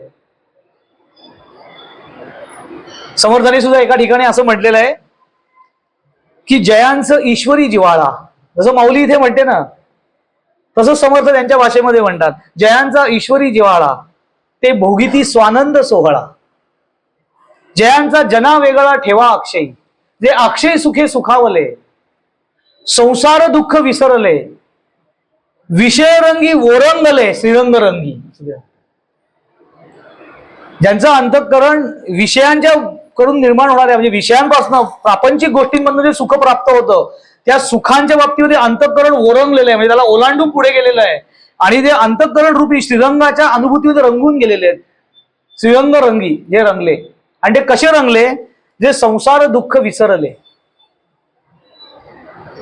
ज्यांचा ईश्वराशी जिव्हाळा आहे, जे स्वानंदाचा सोहळा भोगत आहेत आणि ज्यांना अक्षय सुख प्राप्त झालेलं आहे, म्हणजे स्वानुभूती स्वरूपानुस्थिती ही अक्षय स्थिती आहे ती त्यांना प्राप्त झालेली आहे, त्यांच्या बाबतीत काय होतं तर ते संसार दुःख विसरले असं म्हटलेलं आहे. याचा अर्थ त्या स्थितीला गेलेल्या व्यक्तीला सुद्धा संसाराचं दुःख टाळता येत नाही. समर्थ असं नाही म्हणाले की ज्यांचं संसार दुःख विसरले म्हणाले, ज्यांचं संसार दुःख नासले असं ते नाही म्हणाले, विसरले. त्याही स्थितीमध्ये त्यांना संसारिक दुःख होऊ शकतात, पण यांचं अंतःकरण ते विसरायला शिकलेले, संसार दुःख विसरले, कारण अंतःकरण सांसारिक दुःखामध्ये न रमता श्रीरंगाच्या रंगामध्ये रंगलेलं आहे, डायव्हर्ट झालंय अंतःकरण. आणि त्याचा मला नित्य अभ्यास करावा लागतो. कधीतरी मनात आलं, एकदम मन खूप अस्वस्थ झालं आणि आता आपल्याला सद्गुरूंनी सांगितलेलं हे करायला पाहिजे, आपण इतके दिवस असं करून नाही, रोज नित्य करावं लागतं, ते नित्य अभ्यास करावा लागतो. त्यामुळे हळूहळू त्या स्थितीचा आपण अनुभव घेऊ शकतो. अगदी परात्पर अनुभूतीला आपण कधी जाऊ त्याची वाट, त्याची किरकिर करत बसायचं नाही. साधना करताना आपल्याला काय सांगितलेलं आहे ते स्वस्त साधना करायची. ही अंतःकरणातली भीती तरी हळूहळू कमी होते की आता मी खूप धडधाकट आहे, चांगला आहे, कधीतरी माझ्या शरीराला काही झालं तर, मग तेव्हा माझ्याकडनं साधना नाही झाली तर मला सगळं हे आता सगळं उपभोगता येते, नंतर उपभोगता येईल का, तुझ्या आता त्याचा विचार करतो. तू साधना कर, हा थोडं प्रमाणबद्ध जीवन कर ना. तुला जर का वाटतंय ना की पुढे गेल्यानंतर आता थोडं जेव्हा जीवन संयमित कर, थोडं प्रमाणात कर. आता कसं तरी वेग जगशील तर 100% गडबड होणार आहे. कारण ते देह वैकल्याचा वारा म्हटलेला आहे, देहाच्या बाबतीत सांगितलेलं आहे की त्याला कधीतरी हा वारा लागणारच आहे, वैकल्याचा लागणारच नाही. एखाद्याच्या बाबतीत होतं असं की अजिबात काहीही त्यांच्या शरीराला, खरोखर काही लोक अशी बघितलेली आहेत की काही त्यांना होत नाही आणि तसंच राहावं, फक्त या अहंकारात राहू नये.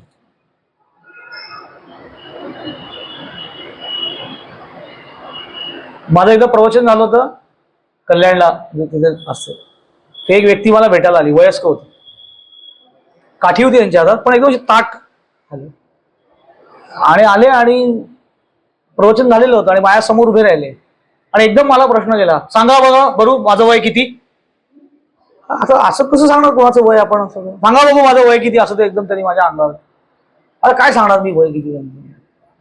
मी साधारण त्यांचं एक बघितलं, आता आपलं एक म्हटलं 70-75, मी जर 70-75 म्हटलं त्यांना इतका राग आला, 75-90 असं ते म्हणाले, असं ते 90 वय. आणि वरून स्वतःच सांगतात, अजून आमचं छप्पर गेलेलंच आहे सगळं, त्यामुळे ते म्हणाले अजून केस गळलेले नाहीत, पांढरे नाहीत, चष्मा नाही, कवळी नाही, ताठ, असं स्वतःच सांगतायत 90 असं. आता कौतुकास्पद आहे, ठीक आहे की बाबा 90ला ते आलेले आहेत, इतके ताट उभे, आवाज कणकणीत आहे, खरोखर त्यांना चष्मा नाही, केस पूर्ण अगदी. पण आता ह्याच्यात गर्व करणार काय, म्हणजे ठीक आहे हे सगळं आहे, पण ह्याच्यात गर्व, ह्या अहंकारात राहण्यात काही अर्थ नाहीये. कारण हे सगळं जरी असलं तरी हे सगळं जाणार आहे, हे पण जाणार आहे. काय काय लोक म्हणजे आता ह्याच्यामध्ये लोक आता हा काय आदर्श असू शकत नाही आपलं की त्यांच्यावर ठीक आहे. आपण असं नाही समर्थ देवी सांगायचे की कधी रडत बसावं नाही, रडक्या लोकांचा परमार्थ नाही. लोक असं म्हणतात काय रे आपलं काय खरं नाही, आपण काय जगणार नाही, 50शी काय बघत नाही, तू कशाला म्हणतो असं रडकेगिरी, म्हण ना 100 वर्ष जगीन म्हणून. पॉझिटिव्ह राहा, तसे प्रयत्न ठेव, तसा शरीर सांभाळायचा प्रयत्न जरूर कर. जे शरीराच्या अनुषंगाने आपल्याला भोग दिलेले आहेत त्याचा जरूर उपभोग घे, किरकिर करू नकोस, पण प्रमाणबद्ध ठेव. हे सगळ्या संतांना सांगायचं असतं. कारण नरदेह मोठे घबाड, वरकड देह हे काबाड, नरदेह मोठे घबाड, परंतु पाहिजे जाड विवेक रचना. स्वामी म्हणायचे की इथे स्वल्पविराम चुकला तर गडबड होते. कारण वरकड देह हे काबाड, नरदेह मोठे घबाड, परंतु पाहिजे जाड, इथे थांबायचं नाही. परंतु पाहिजे जाड, तो जाड हा शब्द देहासाठी नाहीये, विवेक रचनेसाठी आहे. परंतु पाहिजे जाड विवेक रचना असं ते वाचायचं असतं. की ह्या काय असं कुत्रा, मांजर, घोडा, गाढव ध्यानाला बसलेत असं होत नाही कधी. मानवी देवात हे शक्य आहे कारण त्याला विवेक प्रज्ञा दिलेली आहे. मेंदू सगळ्या प्राण्यांना आहे पण प्रज्ञा ही मानवाला बहाल आहे, विवेक हा मानवाला बहाल. मग त्याचा वापर करून तू तारतम्याने विचार कर, सगळ्याचा मजा कर. संत कधी असे अरसिक अमुक तो असे कधी नसतात. कुठल्याही संतांचा चेहरा बघा, आपल्या स्वामींकडे भेटला असं अरसिकता त्यांच्या चेहऱ्यावर कधी, ती आपल्या चेहऱ्यावर असू शकते, मरगळलेले चेहऱ्यावर. संतांचं छान असतात चेहरे, प्रसन्न का आंतरिक प्रसन्नता असते. म्हणून त्यांच्या सान्निध्यात गेलं की आपल्याला अनामी प्रसन्नता वाटायला लागते. मी संत ओळखायचे कसे, त्याची खूण गोंदवलेकर महाराजांनी तीच सांगितलेली आहे की ज्यांच्या सान्निध्यात गेल्यानंतर मला अनाकलनीय आनंदाच्या लहरी अंतःकरणात उठतात तेव्हा समजावं ही व्यक्ती संत आहे.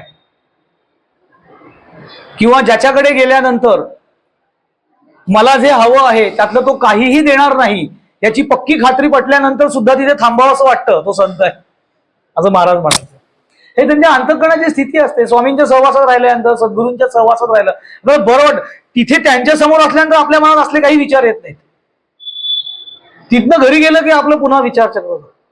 मग ते प्रपंचामध्ये आपण असतो, प्रपंचातल्या अडचणी, उतार चढाव याने आपण इतके ग्रासले जातो आणि आपण त्याचाच विचार करत बसतो. काय हे असं कसं होणार, सगळं माझ्या बाबतीत कसं होणार, पुढे माझ्या कुणाचं तरी आपण आजारपण बघतो, भीती आपल्याला वाटते माझ्या बाबतीत असं झालं तर. तू असं गृहीत धरू नकोस तुझ्या बाबतीत तसं होईल. प्रत्येकाचा आपापला एक प्रारब्ध आहे, तो घेऊन आलेला आहे. त्या प्रारब्धानुसार त्याला भोग भोगावे लागतात. संत एवढंच सांगतात की भोग भोगत असताना साधनेची कास धरली असशील ना तर ज्ञानेश्वर महाराज सांगतात ते प्राप्त होईल. देह वैकल्याचा वारा जणे लागेले सुकुमारा. म्हणून आत्मबोधाची या पांजिरा सुये तयाते, आत्मबोधाच्या पिंजऱ्यात मी ठेवतो असं सांगितलं. कारण त्या परिस्थितीमध्ये गेल्यानंतर सुद्धा आत्मस्थिती काही काळ हलू शकते याची शक्यता आहे. म्हणून मीच त्याला ती बहाल करतो, ते स्थिर करण्याचं काम मी स्वतः येऊन करतो असं भगवंत स्वतः म्हणतात, माऊली म्हणतात. पण तिथपर्यंत माझी साधना मला करता आली पाहिजे, त्या पातळीवर मला जाता आलं पाहिजे, मी तसा प्रयत्न करत राहिलं पाहिजे. आणि त्याचा प्रयत्न काय, रोज नित्य साधना करणं. कारण आज गुरुपौर्णिमेचा कार्यक्रम म्हणून आहे, त्यामुळे जे सद्गुरूंचा संदेश आहे तोच जास्त महत्वाचा आहे की त्यांनी तेच सांगितलेलं आहे की साधना करत राहा, बाकी कुठल्याही गोष्टीचा विचार तुम्ही करू नका. ज्याचा करायचा विचार त्याचा करा, जो नाही करायचा तो करू नका. कधी होईल कधी होईल अशी वाट बघत बसू नका. मला जे सांगितले ते मी केलं पाहिजे. जे अंकित ईश्वरांचे तयास सोळे निज सुखाचे, धन्यतेची दैवाचे भाविक जन असं समर्थांनी पण सांगितलं. जे अंकित ईश्वराचे, जे मुळात ईश्वराचे अंकित झालेले असतात, तयास सोहळे निज सुखाचे, त्यांना रोजच्या रोज सोहळा आहे निजसुख. निजसुख याचा अर्थ आत्मिक सुख, निज म्हणजे आतलं, आंतरिक सुखाला सोहळा असतो त्याला. देहांत समयी होणारे क्लेश असतात, आत्मक्लेश, देहक्लेश, त्या सगळ्यांपासून मी त्याचं संरक्षण करतो असं जे माऊली म्हणतात. आपल्या प्रत्येक वेळेला मृत्यूच्या समयी ते होईल असं काही नाहीये. त्या समयापर्यंत जाईपर्यंत पण आपण त्या क्लेशातनं जात असतो. कित्येक वेळेला वेगवेगळ्या पद्धतीचे क्लेश आहेत. त्यातला प्रधान क्लेश हा देहाचा क्लेश असतो की देह विकलांग अवस्थेमध्ये जाणं, काहीतरी एखादा देहाला आजार होणं आणि आपण परावलंबी स्थितीमध्ये काही वेळेला जाणं, देह विकलांग होणं की त्यांनी त्यावेळेला असं वाटायला लागतं की काय माझ्यावरती परिस्थिती ओलांडलेली आहे, मी परावलंबी झालेलो आहे, ने बाबा एकदाचा मला असा. हे तेव्हा माझं म्हणणं हे आगतिकतेतनं आलेलं असतं, अलभतेतनं नाही.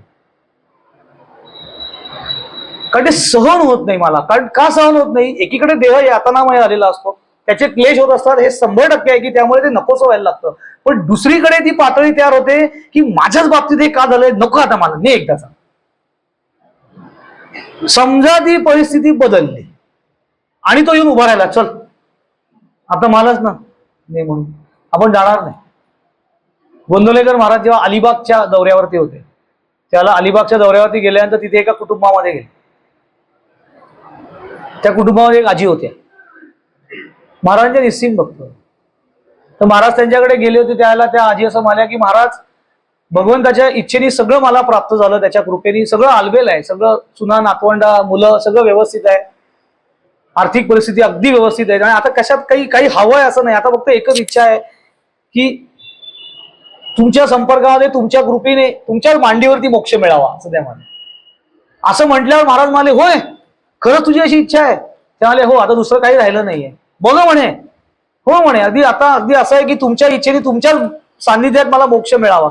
महाराज म्हणाले, मग वेळ कशाला, ये आत्ताच मांडीवर डोकं ठेव, मोक्ष. नाही एवढी घाई नाहीये मला, एवढी काही नाहीये, उद्या चालू दे अजून 10 वर्ष.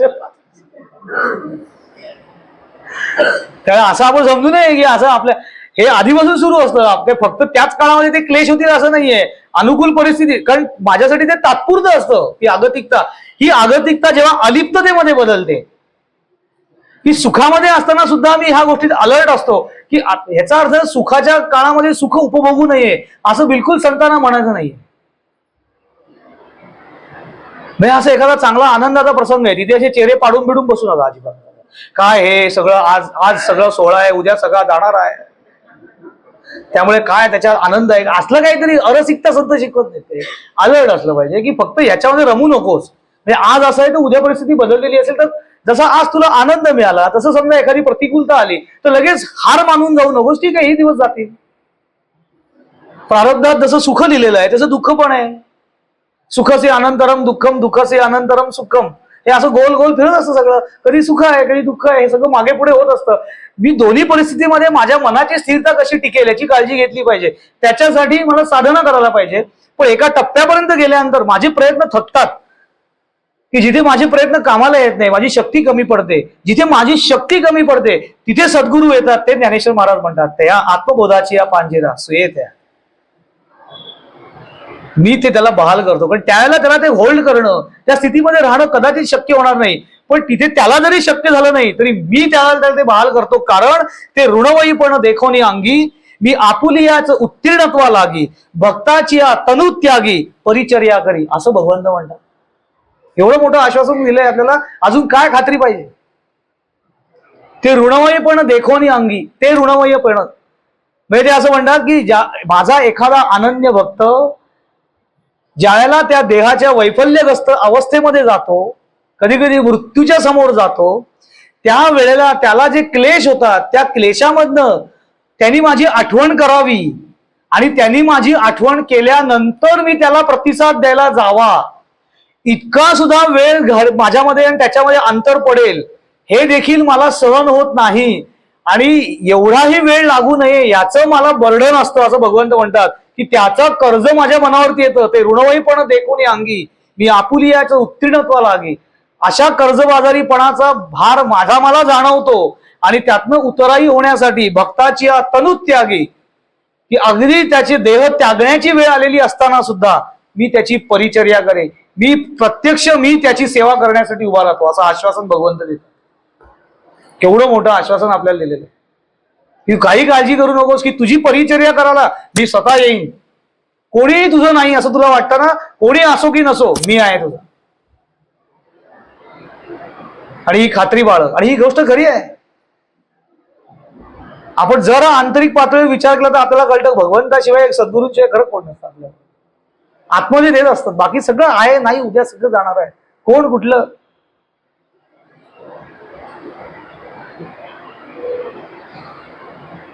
साईबाबा असं म्हणायचे की माणसाचा सहवास कसा असतो, मुलं म्हणजे बायको सगळ्यात जवळचं नातं, मृत्यू झाल्यानंतर बायको कुठपर्यंत, उंबरड्यापर्यंत, मुलं कुठपर्यंत, चितेवर झोपवण्यापर्यंत, आणि समाज कुठपर्यंत, अग्नी देण्यापर्यंत. पुढे काही नाही, सगळं नंतर प्रवास काय तुझं तुला करायचंय. पण ह्या सगळ्या प्रवासात तुझ्या बरोबर कोण आहे, मी आहे, असं भगवंत. मी आहे ना, जसं तुला या जगामध्ये आणलं तसं नेण्याची जबाबदारी माझी जबाबदारी. आणि संत तेच सांगतात की जन्माला येताना सगळे रडत येतात, नैसर्गिकता आहे ती. पण संत शिकतात जाताना चेहऱ्यावर हास्य देऊन जा, कपाळावरती आठ्या. काही काही लोक गेल्यानंतर पण कपाळावर आठ्या असतात. काय चिंतेत जातात काय माहिती नाही, तो असेच गेलेले असतात. कारण की खूप क्लेश, एक तर क्लेश होतात अंतःकरणाला, कारण मृत्यूसमयी खूप क्लेश असतात. मृत्यूसमयीचा एक क्लेश आहे देह सुटण्याचा क्लेश. आपल्या शास्त्रात असं सांगितलेलं आहे. याचे दोन एक कागद आहेत ना माझ्यासमोर, ह्याच्यातला एक कागद असा घ्यायचा आणि एक कागद असा घ्यायचा, ह्याच्यामध्ये फेविकॉल लावायचं आणि हे दोन कागद असे एकमेकाला चिकटवून टाकायचे आणि ठेवून द्यायचे अर्धा तास पूर्ण फेविकॉल लावून. एक अर्धा पाऊण तासाने आपण जाऊन बघितलं तर तो दोन कागदाचा एक कागद झालेला असतो, कारण ते फेविकॉलने एकदम एकजीव होऊन जातं. वास्तविक ते दोन आहेत कागद, पण फेविकॉलमुळे ते चिकटलेले असतात. मग आपण असं ठरवायचं की हे जरी फेविकॉलने चिकटवलेले असले तरी आता मला पुन्हा ते विलग करायचे. मग जर ते मी कागद दोन वेगळे करायला गेलो ना तर ते पूर्ण वेगळे होत नाही, त्याचे फाटत फाटत तुटत तुकडे तुकडे तुकडे तुकडे होत ते विलग होतात. ही जी प्रक्रिया आहे ना, ही प्रक्रिया देह क्लेशाच्या बाबतीत, देह सोडताना आत्मा आणि देहाच्या बाबतीत होते. कारण इतके वर्ष त्या देहामध्ये राहून राहून राहून तो आत्मा आणि देह इतकं एकजीव झालेलं असतं की जेव्हा तो आत्मा देहातनं निघतो ना तेव्हा तो असं ओढत तुटत तुटत फाटत फाटत क्लेश, देह क्लेश येतो.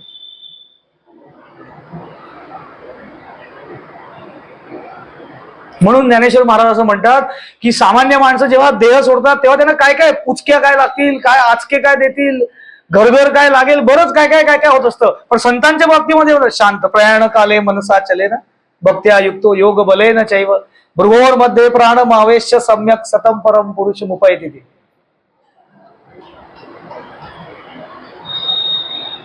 सहजगत्या का झाकलीये घटीचा दिवा, असं ज्ञानेश्वर महाराज म्हणतात की एखाद्या घटाखाली एखादा दिवा झाकून ठेवला तर तो घटाखाली दिवा आहे आपल्याला कळत असतं, पण तो घटाखाली असल्यानंतर त्याच्यातलं तूप हळूहळू संपतं आणि संपता संपता तो शांतपणे विझतो.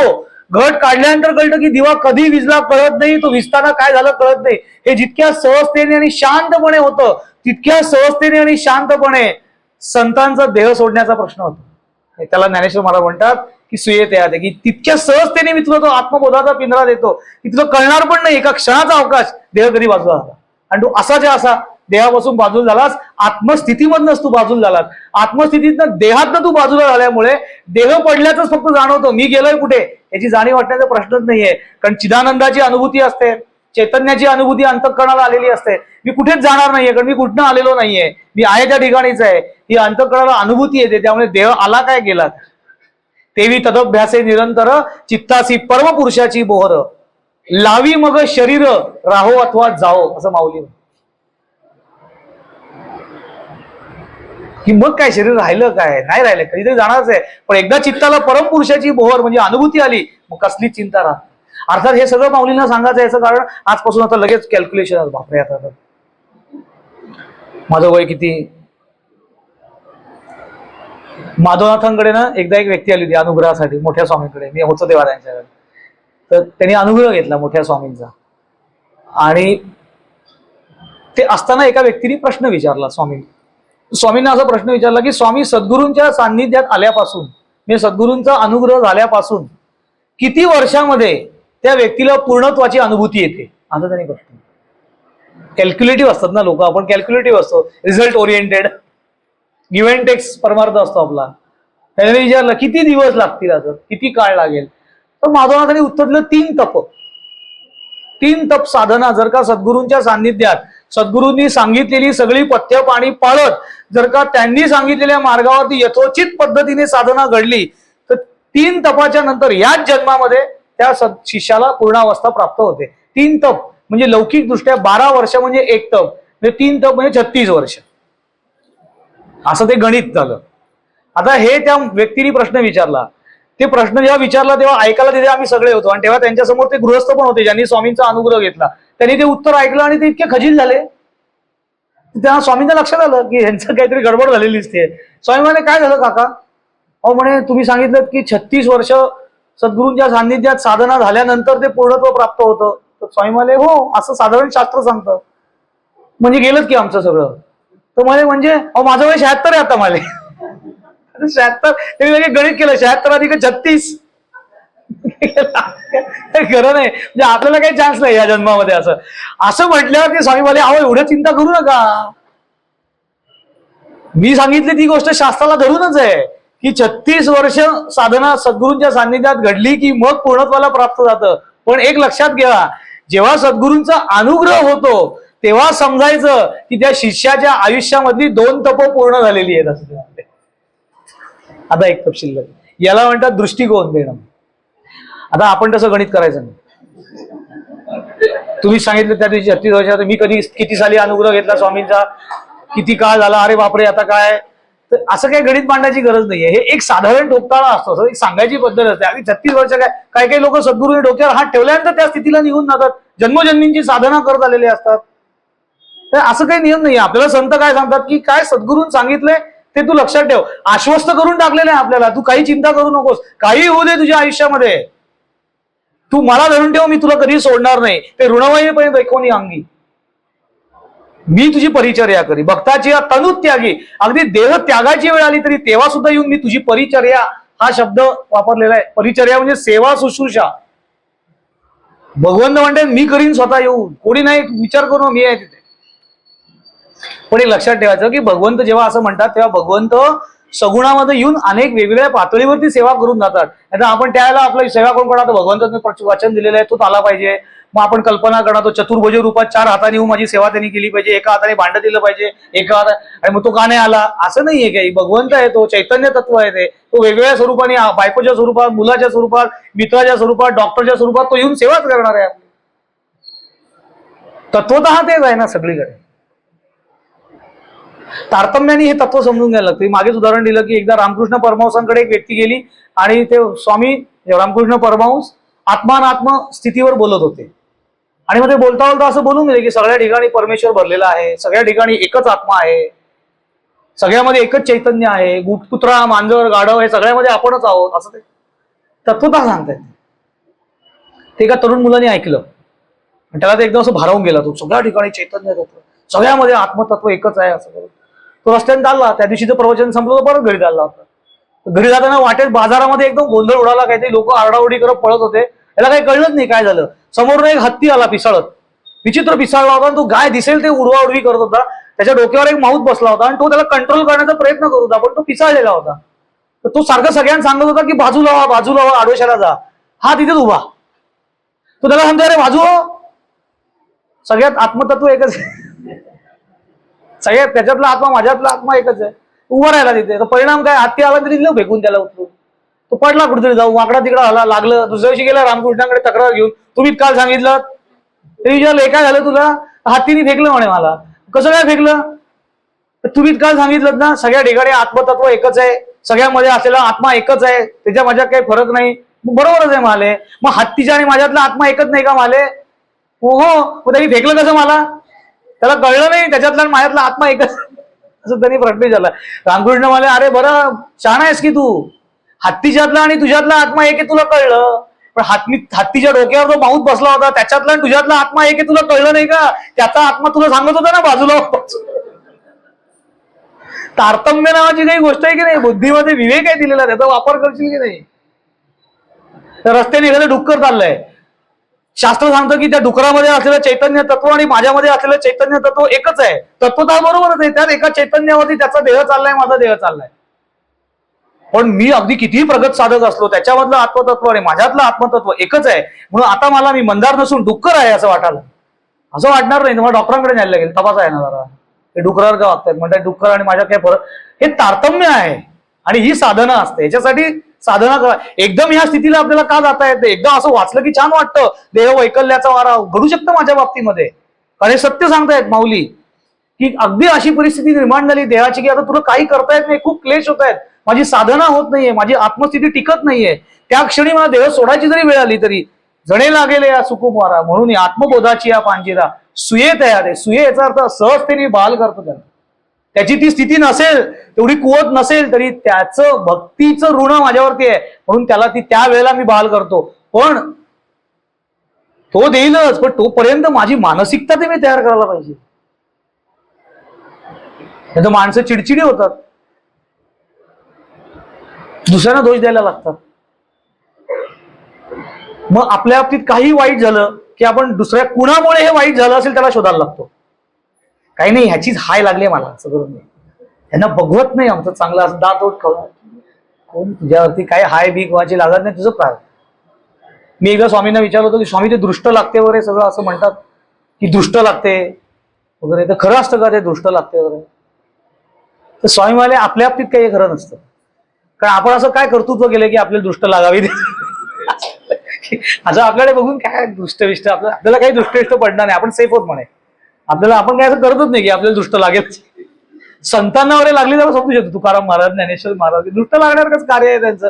इतकं प्रतिकूलता त्यांच्या बाबतीत निर्माण झाली, इतकी प्रतिकूलता सगळ्या पातळीवरती. लक्षात घ्या, सांसारिक, सामाजिक, कौटुंबिक सगळ्या पातळीवर प्रतिकूलता. अख्ख्या तुकाराम गाथेमध्ये तुकाराम महाराजांची तक्रार नाही, तक्रार नाही, कुठेही दोष दिलेला नाही, ना प्रारब्धाला दिला ना भगवंताला, कुणाला दोष नाही दिला, आहे ते स्वीकारलं.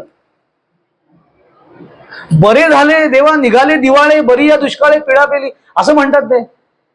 असं वाटलं सुरुवातीला की आपल्याला वाटलं की हा वेडा वेडा मनुष्य आहे का काय?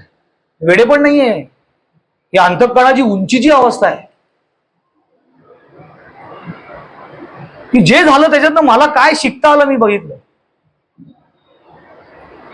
अनुतापे तुझे राहिले चिंतन, झाला वमन हा संसार असते म्हणून. जो काय ताप मला झाला त्याच्यामुळे मला काय परिणाम झाला, तर त्या तापामुळे का होईना, म्हणजे जे ताप झाले त्यांना, जे व्याप भोगावे लागले त्याच्यामुळे काय होईना, पण मला तुझं चिंतन राहिलं आणि तुझ्या चिंतनामुळे काय झालं, झाला वमन हा संसार. संसार वमन झाला म्हणजे सांसारिकतेची मला उलटी झाली. वमन म्हणजे उलटी, सांसारिकतेची उलटी झाली म्हणजे माझ्या अंतःकरणातनं संसाराबद्दलची जी आसक्ती होती ती सगळी उलटून पडली. आणि ती कशामुळे पडली, तुम्हाला या प्रतिकूलतेमध्ये नेलंच म्हणून. कारण अनुकूलतेमध्ये असेल तर मला पटकन ईश्वराची आठवण होईल असं सांगता येत. आपल्याकडे काय होतं, चुकीच्या काहीतरी गोष्टी सांगितल्या जातात. महाभारताचं उदाहरण दिलं जातं आणि लोक सांगतात की कुंतीने भगवंताकडे कायम दुःख मागितलं आणि दुःख मागताना काय सांगितलं की भगवंता मला तुझी आठवण राहू दे म्हणून मला कायम दुःखात दे. असं कधी भगवंताकडे मागू नये. भगवंत जर माझ्या समोर प्रसन्न झाला आणि मला की काय मागायचं ते माग, तर त्याला असं सांगणं की मला कायम दुःखात ठेव. बरं, भगवंत काय कपाळ करंडा मनुष्य आहे. हे असलं काही चुकीची उदाहरण आहे. अजिबात असं भगवंताकडे काही मागायचं नसतं. दुःख काय मागायचं भगवंताकडे? दुःखामध्ये सुद्धा भगवंताची आठवण राहिली पाहिजे हे संत आपल्याला का सांगतात, कारण त्याच काळात जास्त आधाराची गरज असते आणि ती सुखात पण टिकली पाहिजे, कारण दुःखात त्याची गरज वाटते आणि सुखामध्ये त्याचा विसर पडला तर पुन्हा सुखाची स्थिती जेव्हा पालटते तेव्हा दुःखाला सामोरं जावं लागतं. पण दुःखात आणि सुखात दोन्ही काळात जर मी ईश्वराच्या स्मरणामध्ये राहिलो तर कुठलीही गोष्ट आली काय आणि कुठलीही गोष्ट गेली काय याचं मला दुःख जाणवत. मी दोन्ही पातळीवरती स्थिर असतो. म्हणून हे सांगितलं आपल्याला काय भगवंत प्रसन्न झाला काय न झाला आपल्याला काही फरक पडला नाही. मी एक कथा वाचली होती. एक मुलगा होता, मी भिकारी होता, तर एका देवळासमोर बसून भीक माग. पण तो भीक मागता मागता नामस्मरण करायचा. तो भीक मागायचा, देवळासमोर बसायचा, नामस्मरण करायचं. आता ही कथा आहे, लक्षात ठेवा, कथेतनं बोध घ्यायचा असतो. आता त्या भिकाऱ्यावरती भगवंत प्रसन्न झाले, कारण तो भीक मागो काही करो पण तो तिथे बसून नामस्मरण करायचं, नाम घ्यायचं. तर त्या भगवंत अनुरुक्त झाले आणि त्याच्यासमोर प्रगट झाले. त्याला म्हणाले की तुझ्यावरती मी अनुरुक्त झालेलो आहे, तुला काय हवं ते मागून घे. असं वाटलं की खूप मजा वाटते, कारण आपल्या पण असं देव प्रसन्न आहे. आपल्या कधीच काय असं होत आणि कधीच असं विचारत नाही तुला काय हवं ते मागून. मोठे स्वामी म्हणायचे तो येणार पण नाही आपल्याकडे, पण त्याला माहिती आहे, याला सांगितलं काय हवं ते मागून घे की हा फुलस्केपच घेऊन बसेल माझ्याकडे. कसं काय पंचित जिल्हा त्यावेळेस तो झाला प्रसन्न त्याच्यावरती आणि तुला काय हवं ते मागून घे. आता भगवंत प्रसन्न झालाय, आता तू भिकारी आहे. ही वृत्ती आहे, लक्षात ठेवा. भिकारी येतात वृत्तीचं वर्णन येते. तो भगवंताला काय सांगतो, अरे भगवंता तू आता माझ्यावर प्रसन्न झालेला आहेस तर माझ्यावरती अशी कृपा कर की रोज मी इथे भीक मागायला बसतो आणि किती दिवस भिकेमध्ये मला काय जेमतेम 2-3 रुपये मिळतात. आता तू प्रसन्न झालास तर एवढी कृपा कर की मला दिवसाकाठी भिकेमध्ये 100 रुपये मिळतात. आता एवढं करून मी भीकच मागणार आहे. म्हणजे भगवंत आला जरी समोर तर आपली जर स्थिती तशी नसेल, आपली मनस्थिती तशी नसेल तर आपण या भिकाऱ्यासारखे राहू. अरे भगवंत आलाय ना समोर, आता 1-2 रुपयाचा काय विचार करतोय, पण नाही, आपली वृत्ती तशी. त्यामुळे ही स्थिती जी सांगितलेली, या स्थितीला जेव्हा भगवंत सांगतात की तुला आत्मबोधाची मी पिंजऱ्यात तुला बहाल करतो, अरे तिथपर्यंत जाण्यासाठी मला काही कोण तो काय करतो हे त्यांनी सांगितलं की भगवंतांनी सांगून टाकलं मी काय करतो ते, आणि तो जे सांगतो ते तो करतो. प्रश्न त्यांनी त्याच्या करण्याचा नाहीये, प्रश्न माझा करण्याचा आहे. मी काय करतो, माझ्या हातात काय आहे, तू साधना कर. दिलेली साधना. मी कुठली साधना करायची? स्वामींनी सांगितले ना, स्वरूपानुसंधान. सगळ्यात सोपी साधना सांगितलेली आहे. पॉलिश्ड, सगळ्यात पॉलिश्ड, अतिशय प्रॅक्टिकल, सगळ्यात सोपी, उपाधी रहित, कुठल्याही कर्मकांडांच्या मध्ये न येणारी अशी सरळ सोपी उपासना. ठाईचं बैसोनी करा एक चित्त, आवडी अनंत आळवा. न लगती सायास जावे वनांतरा, सुखे येतो घरा नारायण. इतकं सोपं सांगून. पण आम्हाला असं वाटतं एवढं सोपं सांगितलं की ते काय साधन आहे. स्वामींनी असं काहीतरी सांगायला पाहिजे होतं, सोमवारचे कडक उपास कर, निळं वस्त्र घाल ध्यानाला बसताना, उत्तरेकडे तोंड करून बस, ओंकाराचं असंच चित्र लाव, निळ्या शेड मधलंच लाव. ग्रेट सांगितलं काहीतरी, असं काहीतरी केलंय. स्वामी मला असं काही भद्दा पडू नको, ठाईचं बस, शांत जिथे आहे, जिथे तुझी सोय होईल घरामध्ये, जशी तुला सोय होईल त्या ठिकाणी एका जागी बसून स्थिर आसनावरती बसून साधना कर. आम्हाला ठीक आहे, काय एवढ्यानी काय होणार आहे? आणि एवढ्यानीच होणार आहे, बाकी काही नाही केलं तरी चालेल, पण एवढ्यानी होईल. कारण आम्हाला असं सगळं बडेजाव करण्याची सवय झालेली. सगळ्याला असं बडेजाव केलं. ध्यानाला बस असं म्हटलं की लोकांना हल्ली असं वाटतं ध्यानाला, ते आम्ही ध्यान बिन काय करत नाही असं लोक. थोडा वेळ मेडिटेशन करत जा, ग्रेट वाटत. मेडिटेशन. ते पु ल देशपांडे म्हणायचे की मराठी शब्दांना इंग्रजी पोशाख घातले की भारदस्त दिसतात लेखाचे, असं ते म्हणायचे. मेडिटेशन, मेडिटेशन तू काय करतो? मेडिटेशन करतो. पण ध्यानाला बस सांगितलं की ते आम्ही ध्यान बिन काय करत नाही, एका जागी बसून डोळे मिटून काय होणार आहे? स्वामी नायकांनी प्रश्न विचारला की डोळे मिटून ध्यान केल्याने काय होईल? मोठ्या स्वामींना प्रश्न विचारला, काय फायदा होईल डोळे मिटून? असं स्वस्त वाचल्याने काय फायदा होतो? स्वामी म्हणाले तुझा फायदा नंतर होईल, पहिले घरच्यांचा होईल. तर घरच्यांना जरा बरं वाटेल, जरा 2 मिनिटं 10 मिनिटं थोबाडा तोंडाला पट्टा बंद करून बस, तेवढं तर काय होईल, तेवढं तर कॉन्ट्रीब्युशन समाजामध्ये शांत बसल्या, तुझा नंतर होईल फायदा. हे त्यांनी कमतीने सांगितलं. हे काय, हा उद्देश नाहीये ध्यानाला बसण्याचा. उद्देश हा आहे की आपल्या आतमधलं जे चैतन्य तत्व आहे जे विश्वाशी संबंधित आहे आणि विश्वामध्ये असलेलं जे चैतन्य तत्व आहे त्याच तत्वावरती हा देह आधारलेला आहे. त्या तत्वाचा संबंध माझ्याशी काय आहे आणि त्याची अनुभूती जर का माझ्या आतमध्ये मलाच घेता आली तर मग देह राहो अथवा जाओ त्याचा काही फरक पडत नाही. मग देहाशी संबंधित कुठलीही वस्तू राहो अथवा जाओ. तेवी तदभ्यासे निरंतर चित्तासी परमपुरुषाची मोहर. चित्ताला परमपुरुषाची अनुभूती एकदा आली, त्या परमात्मा तत्वाची अनुभूती आली की मग काय, देह राहो अथवा जाओ. देह राहो याचा अर्थ फक्त मृत्यूशी संबंधित हे नाहीये. इथे जे म्हणतात ना देह वैकल्याचा वारा, हे म्हणजे अगदी फक्त मृत्यूच्या संबंधित नाहीये. ते काय तो येणारच आहे, ते अल्टिमेटच पार्ट आहे. आणि त्याची कशाला वाट बघ पाहिजे, कसा असेल माझा मृत्यू. अंतिमती सा गती असं भागवतात सांगितलेलं आहे की जाताना मतीवरती, अंती मती म्हणजे बुद्धी, अंती म्हणजे अंतकाळी, अंतकाळी बुद्धीमध्ये ज्या वृत्ती तयार होतात त्या वृत्तींवरती माझी पुढची गती काय असणार आहे ती अवलंबून असणार आहे. मग आजपासून त्याची प्रॅक्टिस करायची की जाताना माझ्या रोज लिहूनच ठेवायचं कागदावरती, की भिंतीच्या इथे वरती इकडे कागदावरती लिहूनच ठेवायचे की जाताना हा विचार माझ्या मनात आला पाहिजे. कुठेही गेलो तर तुला काय माहिती, तू इथेच जाणार आहेस, तुझं कुठे लिहिलेलं आहे ते समजलं ना. मृत्यू ही काळाची गटी लागली आटा पाठीमागेच लागली, तुला काय तुझं मृत्यू कुठे येणार आहे. मोठ्या स्वामींनी एक गोष्ट सांगितली याच्या बाबतीमध्ये की मजेशीर होती. ती एक गोष्ट सांगतो म्हणजे विषय कन्क्लूड होतो. ते असं म्हणाले की एकदा काय झालं, ते फार मिश्किल होते मोठे स्वामी आणि कथा पण इतकी गोड सांगायचे. ते असं म्हणाले की एकदा स्वर्गामध्ये सगळ्या देवांची मिटिंग भरलेली होती आणि सगळे देव आपापली व्हेकल घेऊन आले होते. वाहनं आपल्या देवांची सांगितलेली आहेत ना, तसे प्रत्येक जण आपापली व्हेकल घेऊन आले होते आणि बाहेर एक पार्किंग स्लॉट होता, तिथे प्रत्येक जण आपापलं व्हेकल थांबून आत जात होता. म्हणजे विष्णू महाराज आले, गरुडाला पार्क केलं, शिव आले, नंदीला पार्क केलं, सगळे आपापल्या पार्किंग झोन मध्ये सगळ्यांना आराम करून ते आपल्या मीटिंग मध्ये. आता तिथे गरुड होते, विष्णूने गरुडांना तिथे ठेवलं होतं. तर काय त्यांची मीटिंग चालली, हे काय करणार गरुड महाराज, ते इकडे बघ तिकडे बघ बघत होते. आणि मग यम आले, यमाने आपला रेडा तिथे पार्क केलं आणि ते आत जायला लागले. तर जाताना त्यांनी वर बघितलं, वरती एक कावळा बसला होता आणि जाताना ते यम असं कावळ्याकडे बघितलं त्यांनी आणि असं खून केली आहे. हा आता इथे कसं काय, असं म्हणजे असं कसं काय, असं तरी खून केली प्रश्नार्थकडे गेले आतमध्ये. यमाची दृष्टी कावळ्यावर पडली, यमानी कावळ्याने बघितलं, यमानी माझ्याकडे बघून काहीतरी खाणाखुणा केल्या, म्हणजे काहीतरी गडबड आहे. त्याला कळलं की बहुतेक आपली मीटिंग होणार आहे. यमाची आपलं जायची वेळ आली. तू इतकं घाबरला तर गरुडाने बघितलं, आता तो विष्णूचं वाहन आहे, तरी तो कशाला घाबरतोस रे? तो म्हणतो की यमानी माझ्याकडे खून केली आणि त्यांनी मला असं प्रश्नार्थक विचारलं, तू इथे कसा काय? म्हणजे याचा अर्थ काहीतरी गडबड आहे, बहुतेक माझा मृत्यू आहे इथे. ते आता ते आलेले आणि तो म्हणतो तू काय घाबरतोस, मी आहे ना. तो काय तुला नेतो, यम काय मोठा लागून गेला. तो त्याला उचलतो कावळ्याला आणि पक्का उंच एका शिखरावर नेऊन ठेवतो. पण तो इथे येऊच शकत नाही, कारण इथे फक्त गरुड येऊ शकतो, बाकी कोणाची हिंमत नाही इथे येण्याची. इथे बस, इथे कसा येतो यम मी बघतो. तिथे तो कावळा बसतो आणि गरुड पुन्हा परत पार्किंग स्लॉट मध्ये यमाची मजा बघायला. आता बघू काय करतात ते.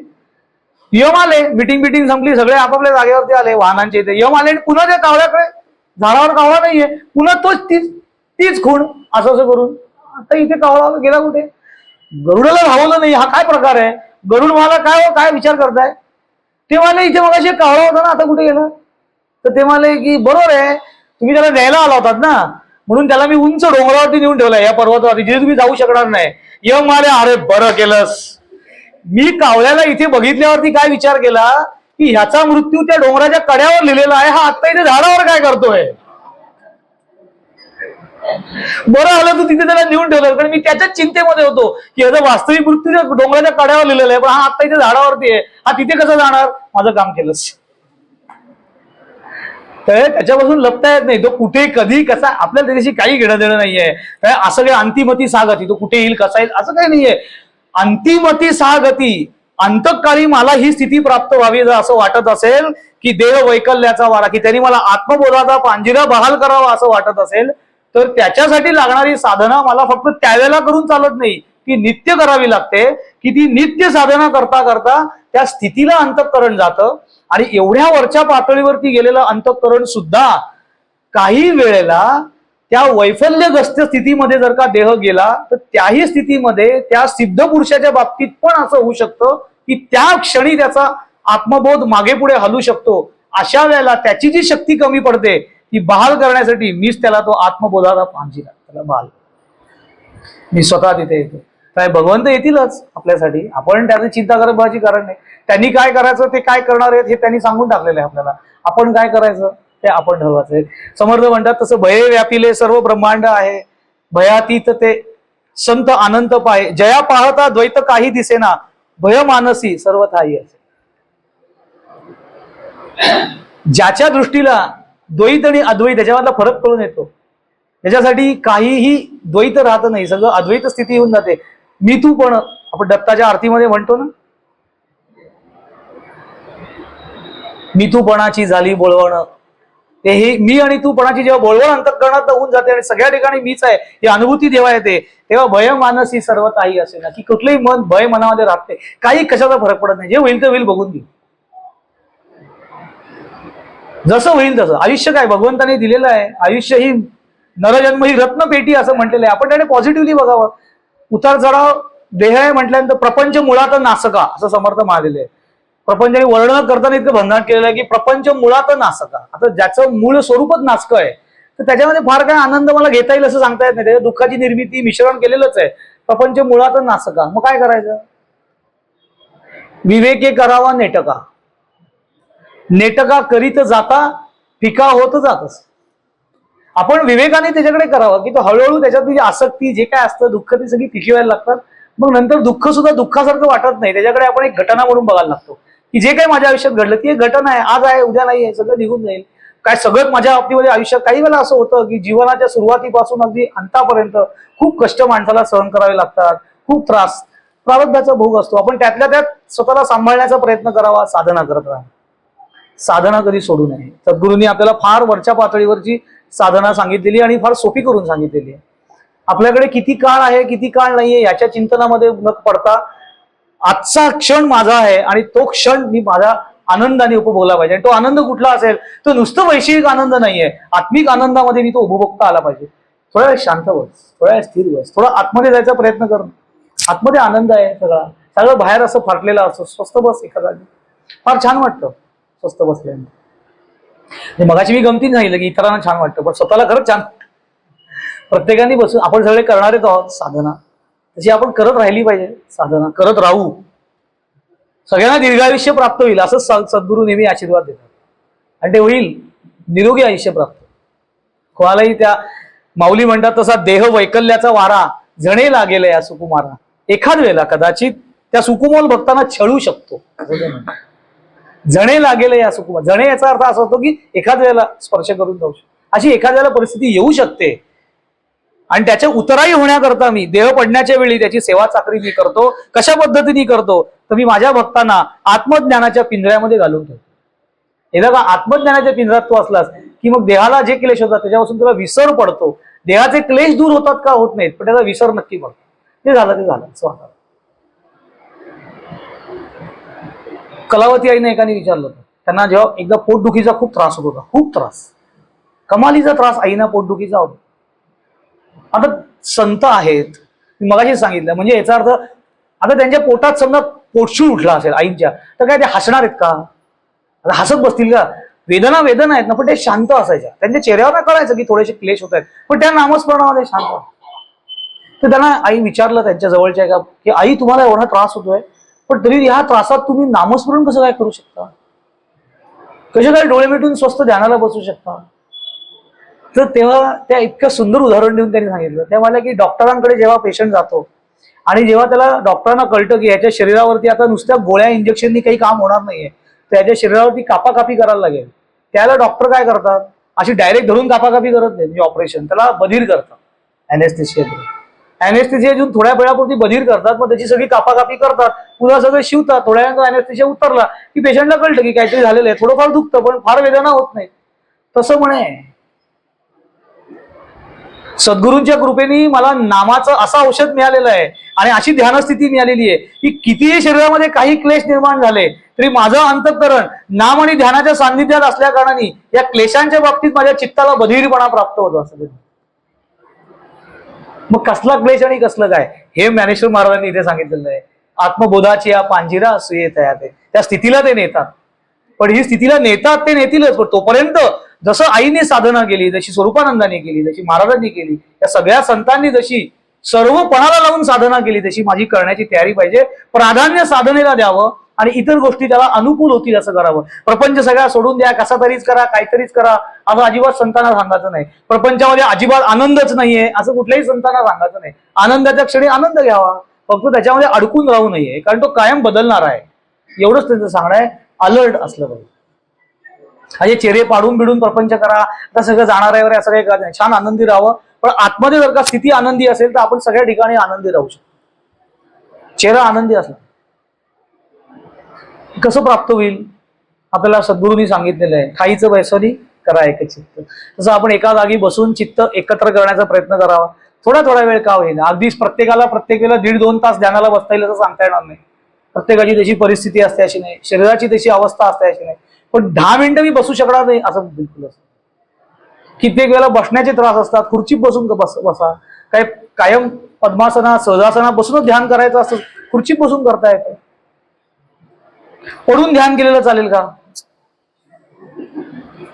आता पाठ टेकल्यानंतर तुझं ध्यान होणार असेल तर करायला काही हरकत नाही, पण निसर्गतः पाठ टेकली की वेगळं ध्यान होतं, म्हणून पाठ टेकून ध्यान करू नये असं सांगितलेलं आहे. करायला काही हरकत नाहीये, कारण मोठ्या मोठ्या संतांच्या चरित्रात वाचलेलं असतं. स्वरूपानंदांच्या चरित्रात वाचतो आपण, त्यांच्यावरती शारीरिक आघात झाला, त्याला बसताही एका कुशीवरून दुसऱ्या कुशीवरती वळता येत नव्हती, इतकी शक्तिपात झालेला होता.